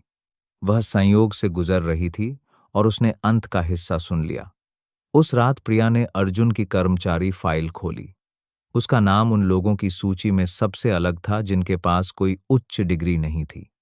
जानकारी की एक पंक्ति, पूर्व छात्र, भारतीय प्रौद्योगिकी संस्थान, औद्योगिक प्रणाली, इंजीनियरिंग, पारिवारिक परिस्थितियों के कारण बीच में पढ़ाई छोड़ दी। वह उस पंक्ति को बहुत देर तक देखती रही। एक व्यक्ति जो कभी एक प्रतिभाशाली छात्र था, अब एक गोदाम में खड़ा है, डिलीवरी कर रहा है, भारी काम कर रहा है, लेकिन जीवन से कोई शिकायत नहीं, कोई आत्म दया नहीं। इसके विपरीत उसने अपनी वास्तविक क्षमता से खुद को साबित करने की कोशिश की। प्रिया ने अपनी उंगली धीरे धीरे स्क्रीन पर अर्जुन कुमार के नाम पर रखी, जैसे कि वह उसके असली व्यक्तित्व को छूना चाहती हो। वह व्यक्ति जिसने उसे बारिश में बचाया था, जिसने दूसरों द्वारा जानबूझकर गिराए गए बक्से को उठाने के लिए सिर झुकाया था। वह खुद से बड़बड़ाई, वह इतना विनम्र क्यों रहता है? अर्जुन हालांकि पहले साक्षात्कार के बाद से उसने उससे ज्यादा बात नहीं की थी, लेकिन प्रिया के दिल में उसकी छवि चुपचाप बढ़ती गई थी। एक ऐसा आदमी जिसे महान होने की जरूरत नहीं है, जिसे पद की जरूरत नहीं है, लेकिन जो दूसरों को अपने दिल और ईमानदारी के लिए सम्मान करने पर मजबूर करता है। अगले दिन अर्जुन को समन्वयकों की टीम के सामने अपनी प्रक्रिया अनुकूलन योजना को फिर से प्रस्तुत करने के लिए बुलाया गया। वह चिंतित था, लेकिन फिर भी स्पष्ट रूप से प्रस्तुत किया, किसी भी दिखावटी शब्दों का उपयोग किए बिना, बस सरल गणित और अपने डिलीवरी अनुभव से सावधानीपूर्वक अवलोकन। गोदाम के निदेशक ने लगातार सिर हिलाया, जबकि प्रबंधन के कुछ लोग फुसफुसाए, इस लड़के में दूरदर्शिता है, उसे आगे प्रशिक्षित न करना एक बर्बादी होगी। फिर भी उसकी पीठ के पीछे अभी भी संदेहपूर्ण नजरें थीं। कुछ पुराने कर्मचारियों ने कानाफूसी शुरू कर दी। अचानक एक डिलीवरी बॉय से सहायक बन गया। कौन विश्वास करेगा कि उसके पीछे कोई नहीं है? लेकिन फिर काम की प्रभावशीलता ही सबसे स्पष्ट जवाब थी। किसी के पास और कुछ कहने का कोई कारण नहीं बचा था। उन्हीं दिनों प्रिया ने संचालन समिति को एक नियमित रिपोर्ट भेजी, जिसमें अर्जुन को संभावित आंतरिक कर्मियों के लिए एक संक्रमणकालीन प्रशिक्षण मार्ग पर रखने के प्रस्ताव पर जोर दिया गया। कोई नहीं जानता था कि उसके पीछे दृढ़ता से समर्थन करने वाला व्यक्ति वही लड़की थी जो उस साल बारिश में अपनी स्कूटी से गिर गई थी। शिफ्ट खत्म होने से पहले मनोज जी अपनी मेज साफ कर रहे थे। जब उन्होंने प्रिया को अर्जुन के कमरे की ओर चुपचाप देखते हुए देखा तो उन्होंने कहा, उस लड़के के पास दिमाग भी है और दिल भी। अगर वह तरक्की नहीं करता है तो यह भगवान की बर्बादी होगी। प्रिया ने जवाब नहीं दिया, उसने बस धीरे से सिर हिलाया। उसकी आंखें अभी भी उस छोटे से कमरे से नहीं हटीं जहां पीली रोशनी और एक आदमी की छाया थी जो लग्न से एक रिपोर्ट लिख रहा था। एक साधारण लेकिन ईमानदार गोदाम में एक सपना दिन अंकुरित हो रहा था। उस सुबह हवा शांत थी। लॉजिस्टिक्स सेंटर का माहौल परिचालन प्रक्रिया में सुधार पर एक आंतरिक संगोष्ठी की तैयारी में व्यस्त था। सभागार में हल्की पीली रोशनी के नीचे प्रिया एक हल्के रंग की शर्ट पहने बड़े करीने से व्यवस्थित सीटों की पंक्तियों के बीच धीरे धीरे चल रही थी। उसे नहीं पता था कि आज अर्जुन के अतीत का एक और टुकड़ा अचानक सामने आ जाएगा। डिलीवरी रूट डेटा सिस्टम के बारे में आईटी टीम के साथ चर्चा करते समय प्रिया का सामना एक जाने पहचाने चेहरे से हुआ। रवि, जो कॉलेज में उसका सहपाठी था, एक उज्ज्वल चेहरा, छोटा लेकिन फुर्तीला। रवि प्रिया को देखकर मुस्कुराया। बहुत समय हो गया प्रिया, रवि ने आश्चर्य और खुशी से कहा। कुछ औपचारिक बातों के बाद वे अपने वर्तमान काम के बारे में बात करने लगे। जब प्रिया ने संभावित कर्मियों का मूल्यांकन करते समय अर्जुन का नाम लिया तो रवि अचानक रुक गया, जैसे उसे कुछ याद आया हो। अर्जुन क्या? वह अर्जुन कुमार है। वही अर्जुन जो ईंट में पढ़ता था, दुबला, पतला लेकिन तेज, बहुत होशियार और क्रिएटिविटी क्लब का लीडर। रवि ने कुछ उत्साह से पूछा। प्रिया कुछ सेकंड के लिए रुक गई। उसका दिल धीरे से धड़का। उसने बस सिर हिलाया और कुछ नहीं कहा। उसकी आंखें रवि को ध्यान से देख रही थीं, जैसे वह एक स्पष्ट पुष्टि का इंतजार कर रही हो। रवि ने बताया, वह उस समय बहुत होशियार था, सभी प्रतियोगिताओं में भाग लेता था, विभाग स्तर पर आविष्कार पुरस्कार जीता, लेकिन फिर अचानक उसने बीच में ही पढ़ाई छोड़ी दी। लोगों ने तरह तरह की बातें की, लेकिन बाद में मुझे पता चला कि उसके घर में आग लग गई थी। पिता की मृत्यु हो गई, मां गंभीर रूप से बीमार हो गईं और उसके पास फीस देने के लिए पैसे नहीं थे। यह सुनकर प्रिया ने अनजाने में मेज पर रखे पानी के गिलास को कस लिया। उसने अपनी भावनाओं को छिपाने की कोशिश की, लेकिन उसकी आंखें भर आई थीं। लेकिन खास बात यह थी, रवि ने आगे कहा, उसने कभी अपनी गरीबी का रोना नहीं रोया, कभी शिकायत नहीं की, बस मुस्कुराता रहा। जो भी करता था पूरे दिल से करता था। वह उस तरह का व्यक्ति था जिसे देखकर आप सम्मान करते हैं। प्रिया अपने कार्यालय में वापस आई, अपना कंप्यूटर खोला और अर्जुन के पुराने रिकॉर्ड और व्यक्तिगत जानकारी खोजी। अंकों की पंक्तियां स्पष्ट रूप से दिखाई दे रही थीं। सभी A+ थे। उस वर्ष के तकनीकी क्लब में कुछ शोध विषय भी थे। वह चुप रह गई। वह व्यक्ति जो कभी बक्से ठीक करता था, धूप में डिलीवरी करता था, देर से डिलीवरी के लिए गोदाम में डांटा जाता था, वह एक समय का मेधावी छात्र था। रिपोर्टों के बीच प्रिया ने अपना हाथ स्क्रीन पर रखा। नीली रोशनी उसके चिंतित चेहरे को प्रतिबिंबित कर रही थी। ऐसा व्यक्ति इतने निचले पद पर क्यों बना रहा, उसने अपने मन में पूछा। उस दोपहर के भोजन के समय प्रिया कैंटीन से गुजरी और मनोज जी को अर्जुन के साथ खाना खाते हुए देखा। चाचा खाते खाते समझा रहे थे, इस लड़के के पास दिमाग भी है और दिल भी। अगर वह तरक्की नहीं करता है तो यह भगवान की बर्बादी होगी। प्रिया मैडम, यह आकस्मिक टिप्पणी प्रिया के विचारों में एक और लहर की तरह थी, जिससे उसका संकल्प और भी मजबूत हो गया। उस शाम कार्यालय लौटने पर प्रिया ने सीधे वरिष्ठ प्रबंधन को फोन किया। उसकी आवाज शांत लेकिन दृढ़ थी। मैं कंपनी के युवा नेतृत्व प्रशिक्षण कार्यक्रम के लिए एक उम्मीदवार का प्रस्ताव देना चाहती हूँ। प्रोफाइल आज शाम को भेज दी जाएगी। मैं प्रबंधन से इस पर विचार करने का अनुरोध करती हूँ। दूसरी तरफ से कुछ सेकंड की चुप्पी के बाद जवाब आया, आप भेज दीजिए, हमें आपके मूल्यांकन पर भरोसा है। फोन रखने के बाद प्रिया अपनी कुर्सी पर पीछे झुक गई। उसकी आंखें कांच के फ्रेम से दूर देख रही थीं। वह अर्जुन के बारे में जो कुछ भी जानती थी, वह अब संयोग नहीं था। यह प्रशंसा थी, विश्वास था और एक अनाम भावना थी। उसके दिल में रवि के शब्द गूंज रहे थे, अर्जुन उन दुर्लभ लोगों में से है जिन पर मुझे विश्वास है कि वह गरीब था, लेकिन उसने कभी गरीबी का रोना नहीं रोया। अर्जुन की कहानी को एक अलग नजरिए से देखा जाने लगा। अब वह भोला भाला डिलीवरी बॉय नहीं था, जैसा कि शुरुआती गपशप में कहा जाता था, बल्कि एक ऐसा व्यक्ति था जो अपने मैले हाथों, चमकीली आंखों और एक साफ दिल से कदम दर कदम आगे बढ़ा था। लेकिन प्रिया समझती थी कि अर्जुन और उस पद के बीच अभी भी एक दूरी थी जिसके वह हकदार था। वह दूरी केवल पद की नहीं थी, बल्कि दो दुनियाओं के बीच एक अदृश्य बाधा थी, और वह खुद जीवन में पहली बार उस बाधा को तोड़ने वाली बनना चाहती थी। कार्यकारी भवन की सबसे ऊपरी मंजिल तक जाने वाली लिफ्ट एक हल्की टिंग की आवाज के साथ रुकी, जिससे अर्जुन का दिल एक धड़कन चूक गया। उसने अपनी पुरानी सफेद शर्ट का कॉलर ठीक किया, एक गहरी सांस ली और सामने के उज्ज्वल कमरे में कदम रखा।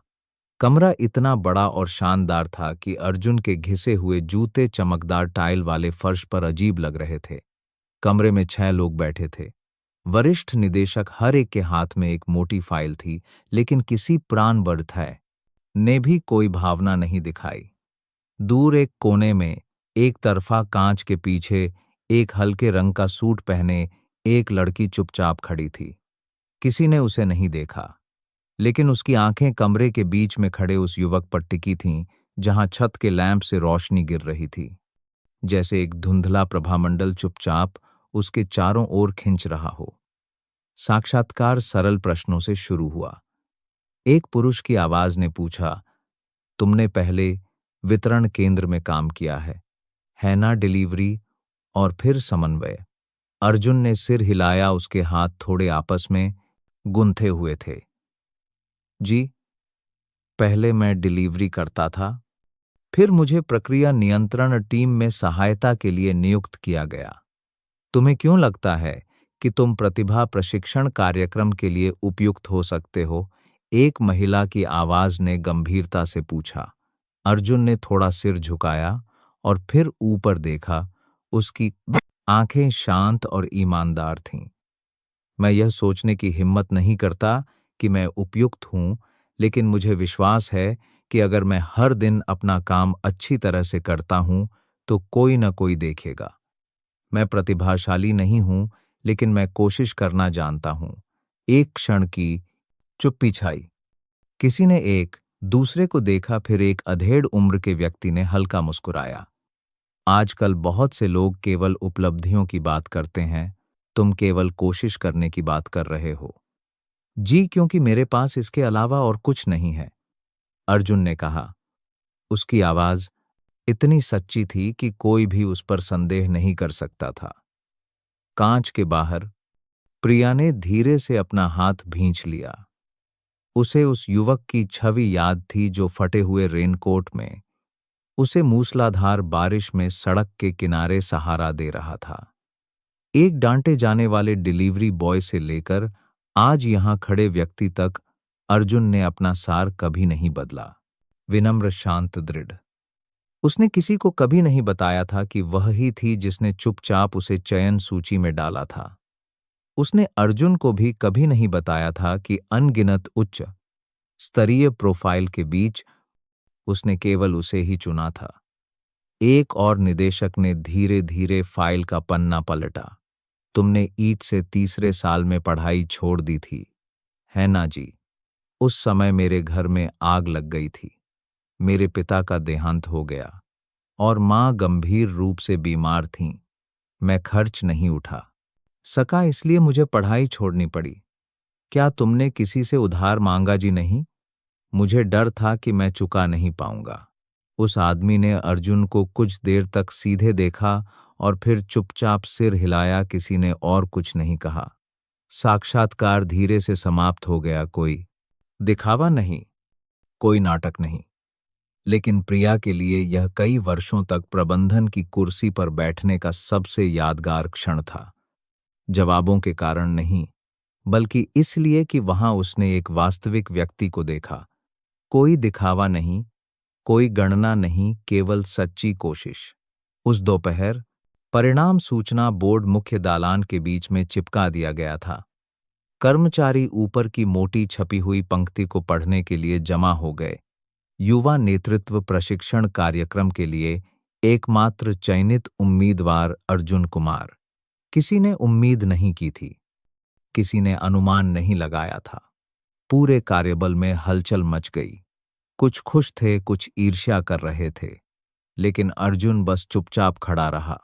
वह खुशी से नहीं चिल्लाया, न ही किसी को फोन करने की जल्दी की। बस अपने नाम को ऐसे देखता रहा जैसे उसे डर हो कि यह कोई मजाक है। उसके हाथों ने धीरे से अपने बैग का पट्टा कस लिया और उसका दिल महिमा के लिए नहीं, बल्कि इसलिए धड़क रहा था कि पहली बार उसके कठिन दिनों में थोड़ी सी रोशनी दिखाई दी थी। दूर प्रिया अभी भी देख रही थी। वह दालान के एक खंभे के पीछे छिपी हुई थी ताकि कोई उसकी नम आंखों को न देख सके। एक आंसू धीरे से गिरा और फिर जल्दी से पोंछ लिया गया। यह केवल भावना नहीं थी, बल्कि एक राहत भी थी, क्योंकि अच्छाई को अंततः मान्यता मिली थी और वह लड़का किसी भी अन्य से अधिक इसका हकदार था। उस रात अपने गरीब किराए के कमरे में अर्जुन ने अपनी पुरानी नोटबुक फिर से खोली। स्याही से स्नेह पन्ने उन तकनीकी सूत्रों से भरे थे जो उसने कभी सीखे थे। उसने एक नई पंक्ति जोड़ी, जब तक मैं हार नहीं मानूंगा, कोई मुझ पर हार नहीं मानेगा। और बाहर हवा एक संकीर्ण खिड़की के फ्रेम से धीरे धीरे बह रही थी, जैसे एक ऐसे व्यक्ति से एक कोमल फुसफुसाहट जो कभी सामने नहीं आया। एक सुबह मौसम सुहावना था। हवा इतनी ताज़ा थी जैसे उसने कल की सारी थकान धो दी हो। अर्जुन पुराने डिलीवरी स्टेशन पर लौटा जहां उसने शुरुआत की थी। इस बार एक पुरानी बाइक या घिसी हुई वर्दी के साथ नहीं, बल्कि एक प्रक्रिया निरीक्षक की भूमिका में।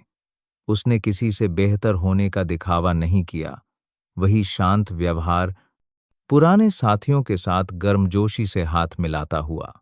किसी ने कुछ नहीं कहा, लेकिन हर किसी का दिल अब अलग महसूस कर रहा था।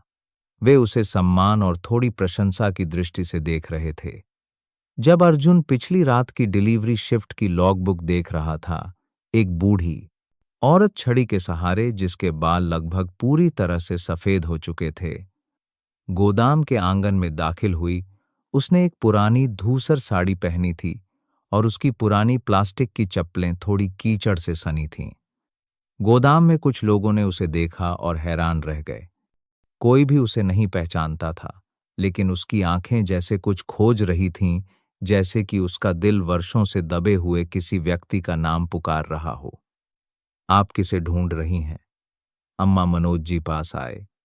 उनके हाथ में अभी भी तेल लगा हुआ था। औरत ने कांपते हुए अपना बैग खोला, एक छोटा मुड़ा हुआ कागज निकाला जिस पर बस एक पंक्ति लिखी थी, कृपया अर्जुन से मिलवा दें। मनोज जी ने पढ़ा और अपना सिर उठाया। उनका चेहरा एक पल के लिए सख्त हुआ और फिर नरम पड़ गया। वह मुड़े और जोर से आवाज लगाई, अर्जुन, कोई तुमसे मिलने आया है। अर्जुन तकनीकी कमरे से बाहर आया। जैसे ही उसने उस दुबली पतली बूढ़ी औरत को देखा, जिसके हाथ में अभी भी कांपता हुआ कागज था, उसका दिल जैसे बैठ गया। वे आंखें जिन्होंने उसे बचपन में प्यार से देखा था, अब झुर्रियों और अपराधबोध से भरी थीं। वह कुछ सेकंड के लिए वहीं जम गया और फिर चुपचाप आगे बढ़ा। औरत ने ऊपर देखा, उसकी आंखें अर्जुन की आंखों से मिलीं। वह बुरी तरह कांप रही थी, उसके होंठ हिल रहे थे। अर्जुन बेटा, माँ, मैं तुम्हारी माँ हूं। जैसे ही उसने यह कहा उसके पैर कमजोर पड़ गए और वह लगभग गिर ही जाती अगर अर्जुन ने उसे समय पर नहीं संभाला होता। उसने उसके कंधों को पकड़ लिया, उसका कांपता हुआ हाथ उस पतले हाथ को पकड़ लिया। पूरे गोदाम का माहौल जैसे जम गया। सब लोग चुपचाप खड़े होकर उन दोनों माँ बेटे को उस यादों से भरे आंगन के बीच में गले मिलते देख रहे थे। मुझे लगा तुम मुझसे नफरत करते हो, इसलिए मैं वापस आने की हिम्मत नहीं कर सकी। बेटा मुझे माफ कर दो। उसकी आवाज ngैन गई। अर्जुन ने कुछ नहीं कहा। उसने बस अपनी मां का हाथ और कसकर पकड़ लिया। एक गर्म आंसू उसके सफेद बालों पर गिरा। थोड़ी देर बाद उसने फुसफुसाया, मैं हमेशा आपके लौटने का इंतजार करता रहा, हर दिन। मैंने आपको कभी दोष नहीं दिया मां। आप बस रास्ता भटक गई थीं। अब आप वापस आ गई हैं, यही काफी है। उस वाक्य को ऊंची आवाज में कहने की जरूरत नहीं थी, न ही किसी स्पष्टीकरण की। आसपास खड़े सभी लोग हर शब्द में छिपी उदारता को महसूस कर सकते थे। माहौल एक पवित्र भावना से भर गया, जो खोई हुई लगती थी लेकिन वास्तव में बस जागने का इंतजार कर रही थी। प्रिया, जो पीछे के दालान में छिपी हुई थी, ने सब कुछ देखा था। अर्जुन के बाहर आने के क्षण से लेकर जब तक उसने अपनी बूढ़ी मां को गले नहीं लगाया, उसने अपनी आंखें नहीं हटाईं। उसका दिल जैसे टूट गया। उसे कितना समय हो गया था जब उसने ऐसा संपूर्ण पारिवारिक प्यार नहीं देखा था। एक माफी जिसे किसी स्पष्टीकरण की आवश्यकता नहीं थी। एक भावना जो कठिनाई के वर्षों के माध्यम से बरकरार रही। क्या इतने भावुक आदमी के दिल में मेरे लिए जगह होगी? प्रिया ने चुपचाप खुद से पूछा। उसे नहीं पता था कि उसकी दुनिया में कैसे प्रवेश किया जाए। वह दुनिया जिसे वह कभी खुद से ऊंचा समझती थी, अब उसे बहुत छोटा महसूस करा रही थी। गोदाम के अंदर मनोज जी उस दृश्य को देख रहे थे। उनकी आंखें लाल हो गई थीं। वह प्रिया के पास आए और एक पिता की तरह धीरे से कहा, इंसान की जड़ें होती हैं। यह लड़का बहुत मजबूत है। प्रिया ने धीरे से सिर हिलाया। उसकी आंखें अभी भी अर्जुन पर थीं। उसने उसकी हर छोटी हरकत को स्पष्ट रूप से देखा।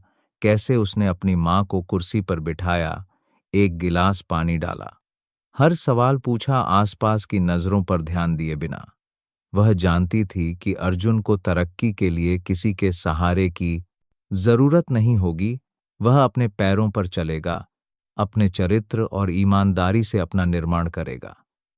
अर्जुन की मां ने कुछ घूंट पानी पीने के बाद बताना शुरू किया। सफाई देने के लिए नहीं, बल्कि अर्जुन को यह बताने के लिए कि पिछले 10 साल वह एक अंतहीन अपराध बोध के साथ जीती रही। उसने कहा कि अतीत में दबाव और अपने पति की मृत्यु और घर में आग लगने की घटना को सहन करने में असमर्थ वह पहाड़ों में मजदूरी करने चली गई। अपना नाम और पहचान छिपाकर केवल जब भी उसके पास थोड़े अतिरिक्त पैसे होते तो वह चुपके से अर्जुन के लिए दवा के पैसे भेजती थी। उसे नहीं पता था कि उसका छोटा बेटा अब एक ऐसा व्यक्ति बन गया है जिसका हर कोई सम्मान करता है। अर्जुन बस सुनता रहा, बिना किसी रुकावट के। कभी कभी वह उसका हाथ पकड़ लेता जब वह सिसकने लगती और बोल नहीं पाती। उसने दोष नहीं दिया, नहीं सलाह दी।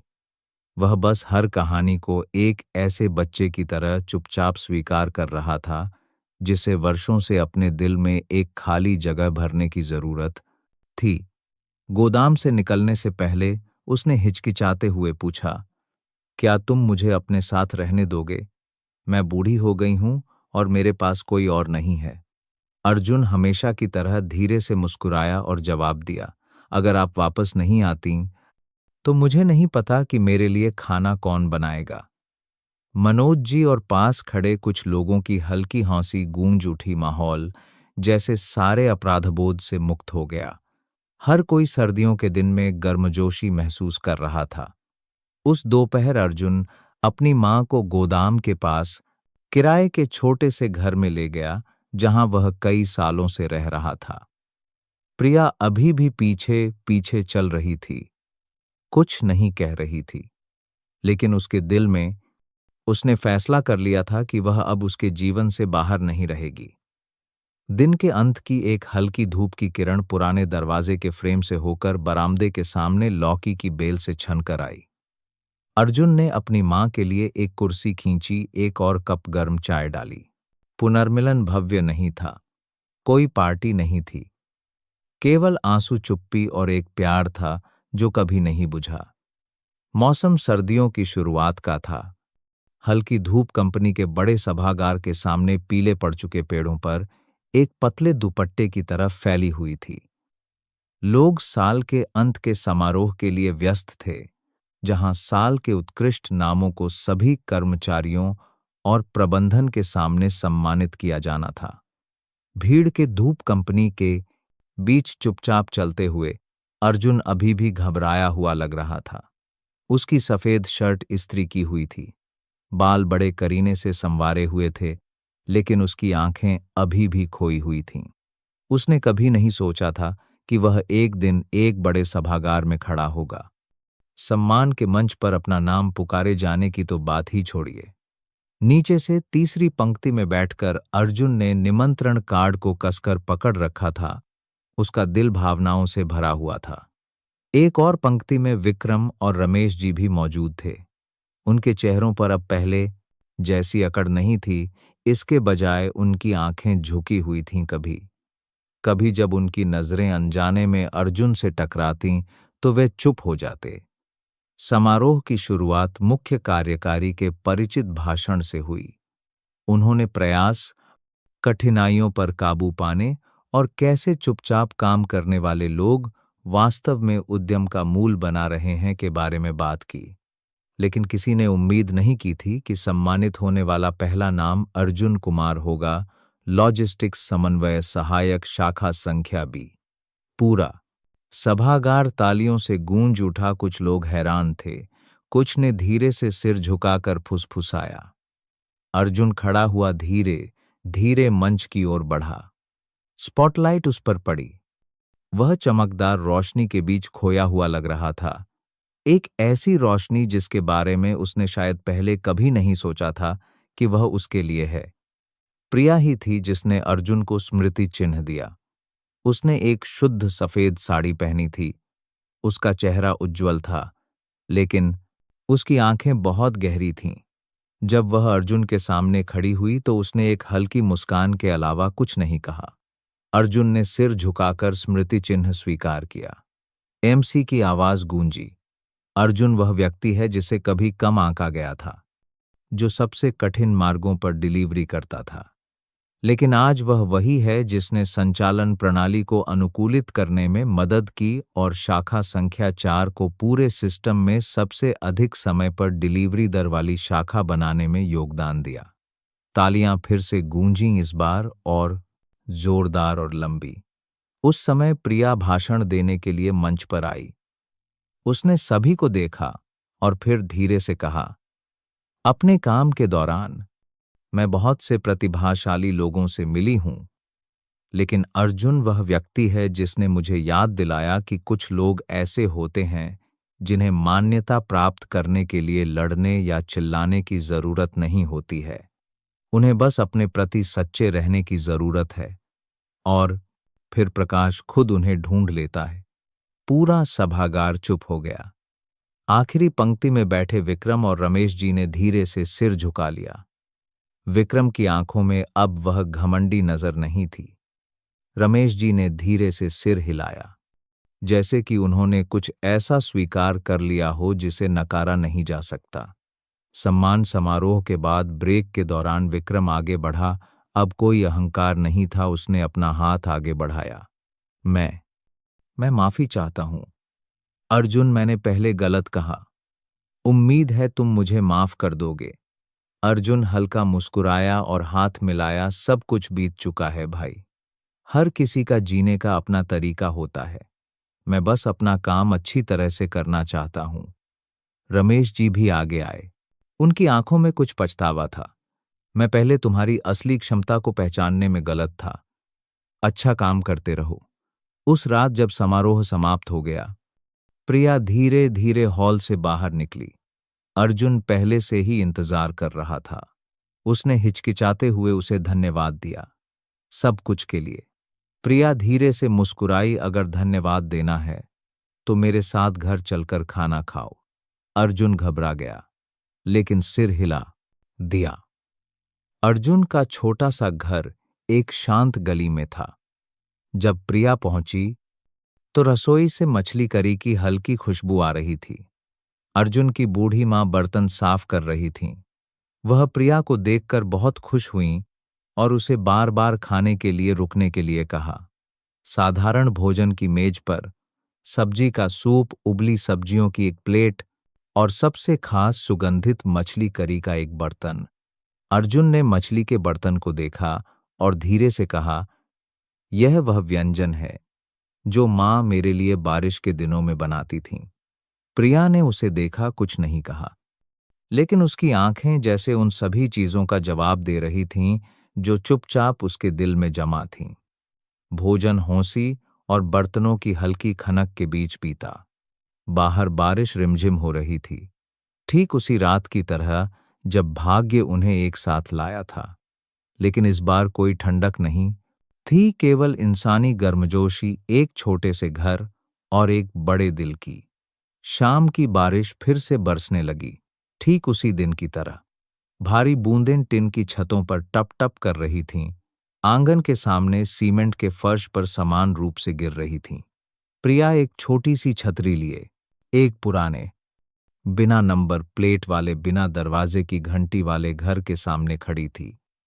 केवल एक फीके रंग का लकड़ी का दरवाजा था और अंदर से एक गर्म पीली रोशनी आ रही थी। अर्जुन ने दरवाजा खोला। प्रिया को देखते ही वह रुक गया। उसने कभी नहीं सोचा था कि जिस लड़की ने कभी उसके दिल को हिला दिया था, वह आज यहां खड़ी होगी। बारिश के बीच हाथ में फलों का एक थैला और कुछ देहाती मिठाइयां लिए हुए। वह कुछ कह पाता उससे पहले ही उसकी मां घर से बाहर निकलीं। उनकी आवाज में खुशी थी। अरे, यह तो वही लड़की है, अंदर आ जाओ बेटा, तुम पूरी भीग गई हो। प्रिया ने सिर हिलाकर हल्का मुस्कुराया और छोटे से घर में दाखिल हुई। अंदर सब कुछ साफ सुथरा था। हालांकि केवल एक पुरानी लकड़ी की मेज, टूटी फूटी कुर्सियों का एक सेट था, लेकिन जलती हुई रसोई और मछली करी की सुगंधित गंध ने दिल को शांत कर दिया। प्रिया ने अपना रेनकोट उतारा और उसे एक हुक पर टांग दिया।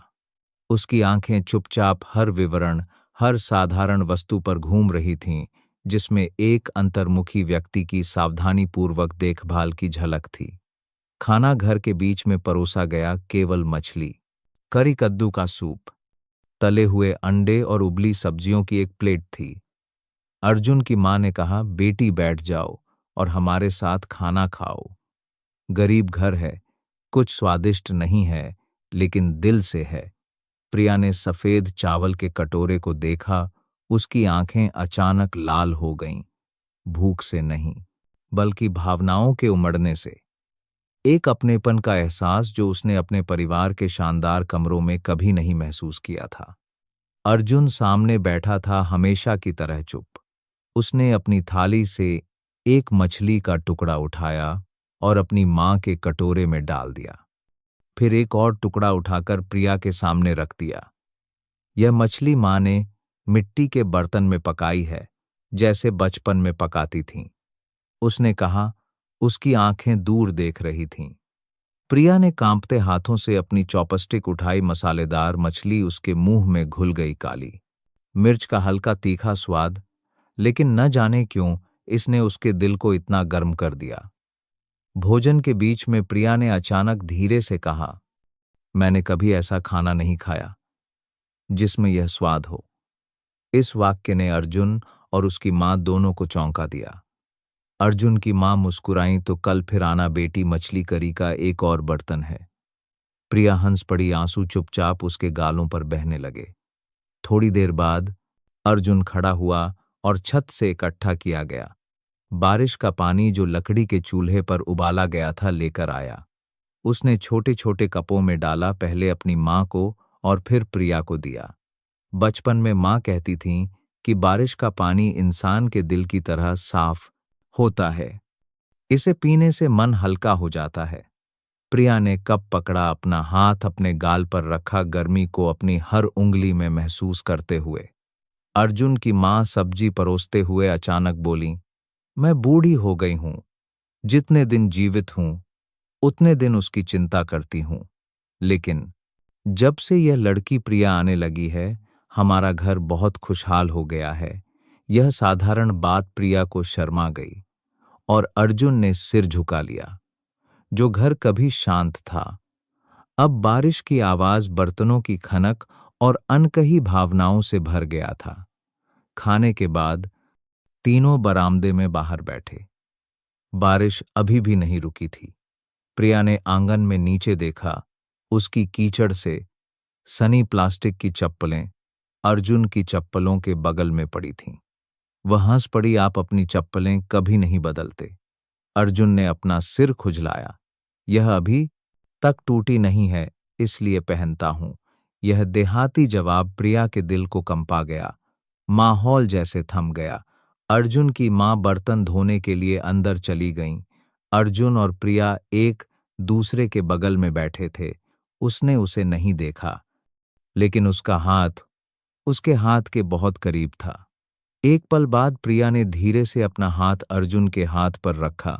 कुछ नहीं कहा, कोई सवाल नहीं पूछा, बस एक सच्चा और शांत हाथ पकड़ना।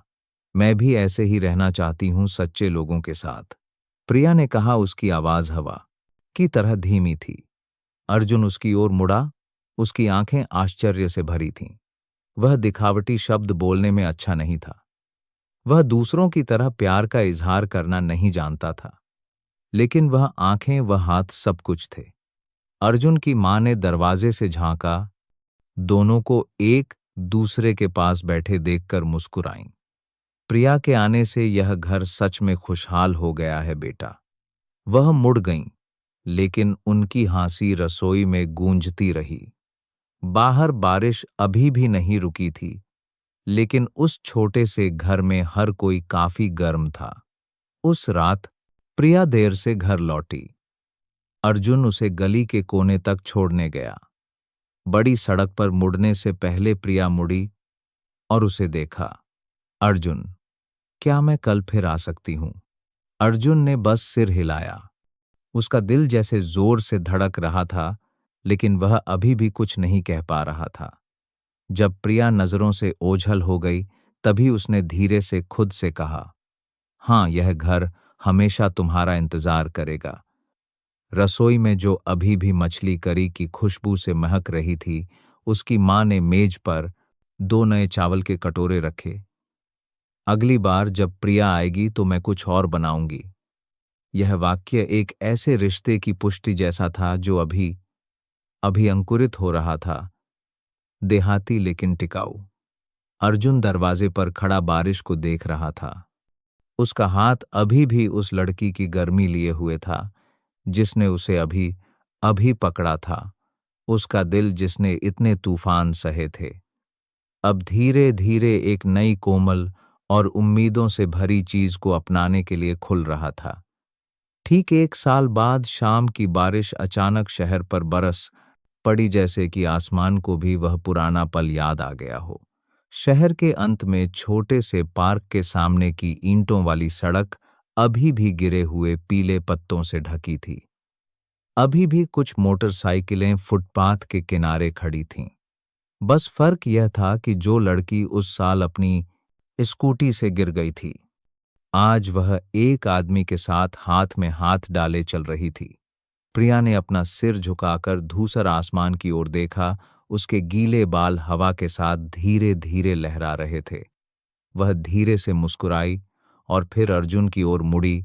वह आदमी जो अब संचालन विभाग का उप प्रमुख था, लेकिन उसकी आंखों में अभी भी उस डिलीवरी बॉय की शांत झलक थी। मैं सोचती थी कि न्याय एक ऐसी चीज है जो पहले से मौजूद है, लेकिन पता चला कि यह वह चीज है जिसे हमें हर दिन बोना पड़ता है। अर्जुन ने तुरंत जवाब नहीं दिया। उसने पानी से भीगे बोगनवेलिया के पेड़ को देखा और फिर धीरे से कहा, धन्यवाद कि तुम सही जगह पर गिरी। यह वाक्य मजाक जैसा लगा, लेकिन उसकी आंखें गहराई से चमक रही थीं, जिसमें अनगिनत भावनाएं थीं। बारिश अभी भी समान रूप से बरस रही थी, न तो जल्दबाजी में न ही कठोर। दूर एक छोटी लड़की फुटपाथ पर गिरे दूध के डिब्बे के पीछे भाग रही थी। दूध का डिब्बा गंदे बारिश के पानी के गड्ढों के बीच लुढ़क रहा था। प्रिया ने अनजाने में अर्जुन का हाथ छोड़ दिया, तेजी से आगे बढ़ी, उसे उठाया और एक प्यारी मुस्कान के साथ छोटी लड़की को वापस दे दिया। उस पल में अर्जुन ने खुद को देखा, वह व्यक्ति जिसने कभी एक गिरे हुए व्यक्ति की मदद करने के लिए बारिश के बीच अपनी बाइक रोकी थी, लेकिन अब जिस व्यक्ति से वह प्यार करता था वह झुक रहा था।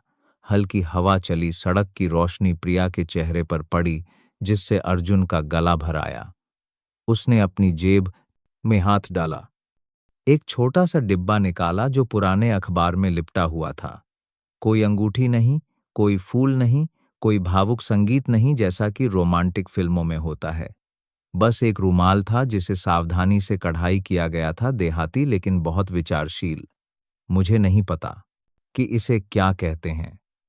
अर्जुन हिचकिचाया, बस एक छोटा सा उपहार उस व्यक्ति के लिए जिसने मुझे कभी भिगोया था, लेकिन जो मेरे दिल को गर्म भी कर गया। प्रिया ने डिब्बा खोला, रुमाल को देखा जिस पर छोटे अक्षरों में कढ़ाई की हुई थी, उस व्यक्ति के लिए जिसने मुझे बारिश से और अपनी आंखों से भिगोया। वह मुस्कुराई, उसकी आंखों में आंसू थे, दुख से नहीं बल्कि क्योंकि उसका दिल भर गया था। वे दोनों चलते रहे, किसी ने और कुछ नहीं कहा। उनके कदम बारिश की आवाज में धीरे धीरे मिल गए, बूंदें उनके हाथों पर, उनके बालों पर गिर रही थीं, लेकिन किसी को परवाह नहीं थी। वे पत्थर की बेंचों के पास से गुजरे, बारिश में झुके हुए कागज के फूलों की कतार के पास से गुजरे, यादों से गुजरे और कुछ बहुत शांत की ओर बढ़े। दूर पार्क के कोने में एक बड़ी छतरी के नीचे अर्जुन की मां इंतजार कर रही थीं। वह उन दो युवाओं के हर कदम को देख रही थीं और उनकी आंखें भी नम हो गईं।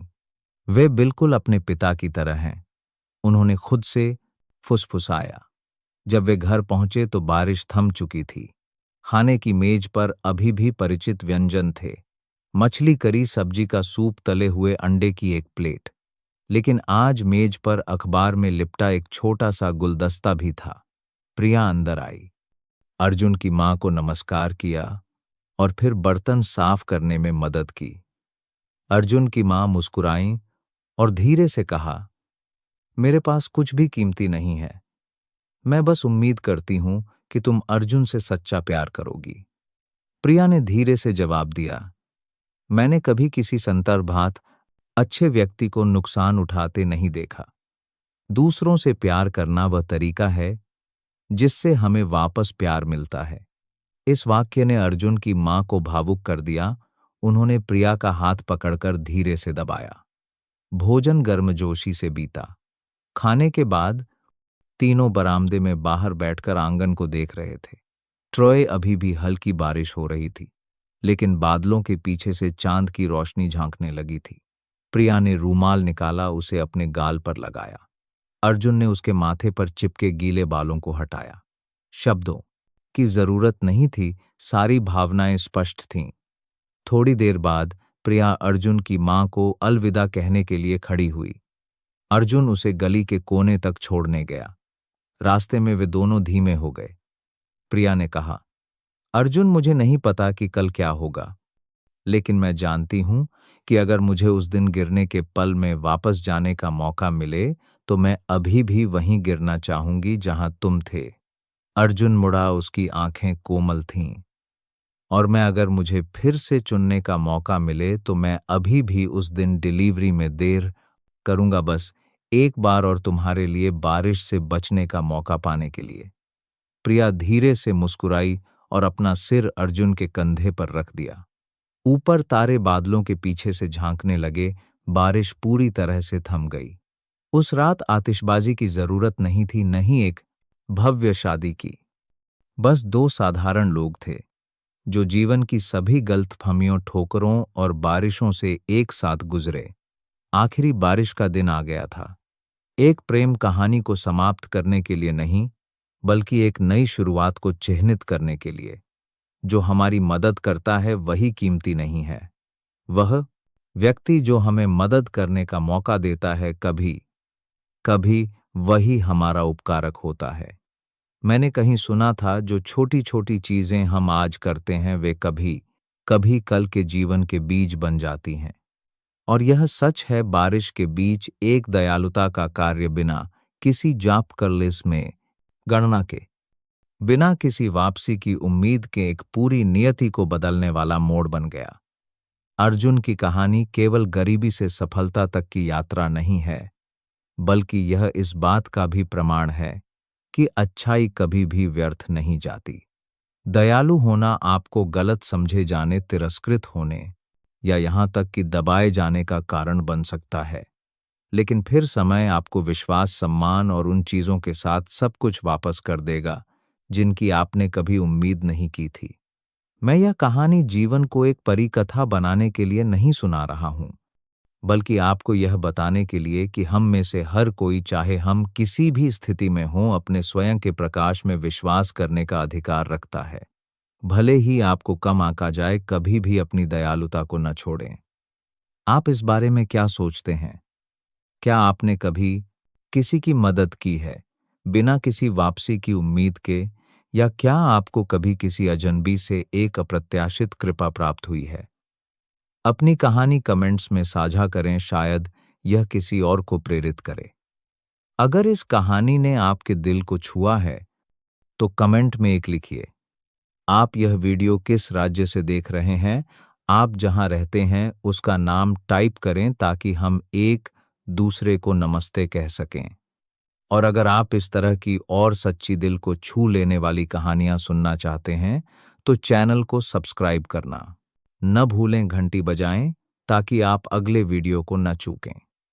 अंत तक बने रहने के लिए धन्यवाद। अगली कहानी में आपसे फिर मिलेंगे। आप सब हमें कहां से सुन रहे हैं, कमेंट में जरूर बताइएगा। आपको यह कहानी कैसी लगी, हमें यह भी बताएं। मैं ईश्वर से प्रार्थना करता हूं कि आप सभी हमेशा खुश और सुरक्षित रहें, आपके जीवन में हमेशा शांति बनी रहे। अगर आपके पास भी कोई ऐसी ही दिलचस्प कहानी है तो उसे हमारे साथ साझा करें ताकि हम सब उसे सुन सकें।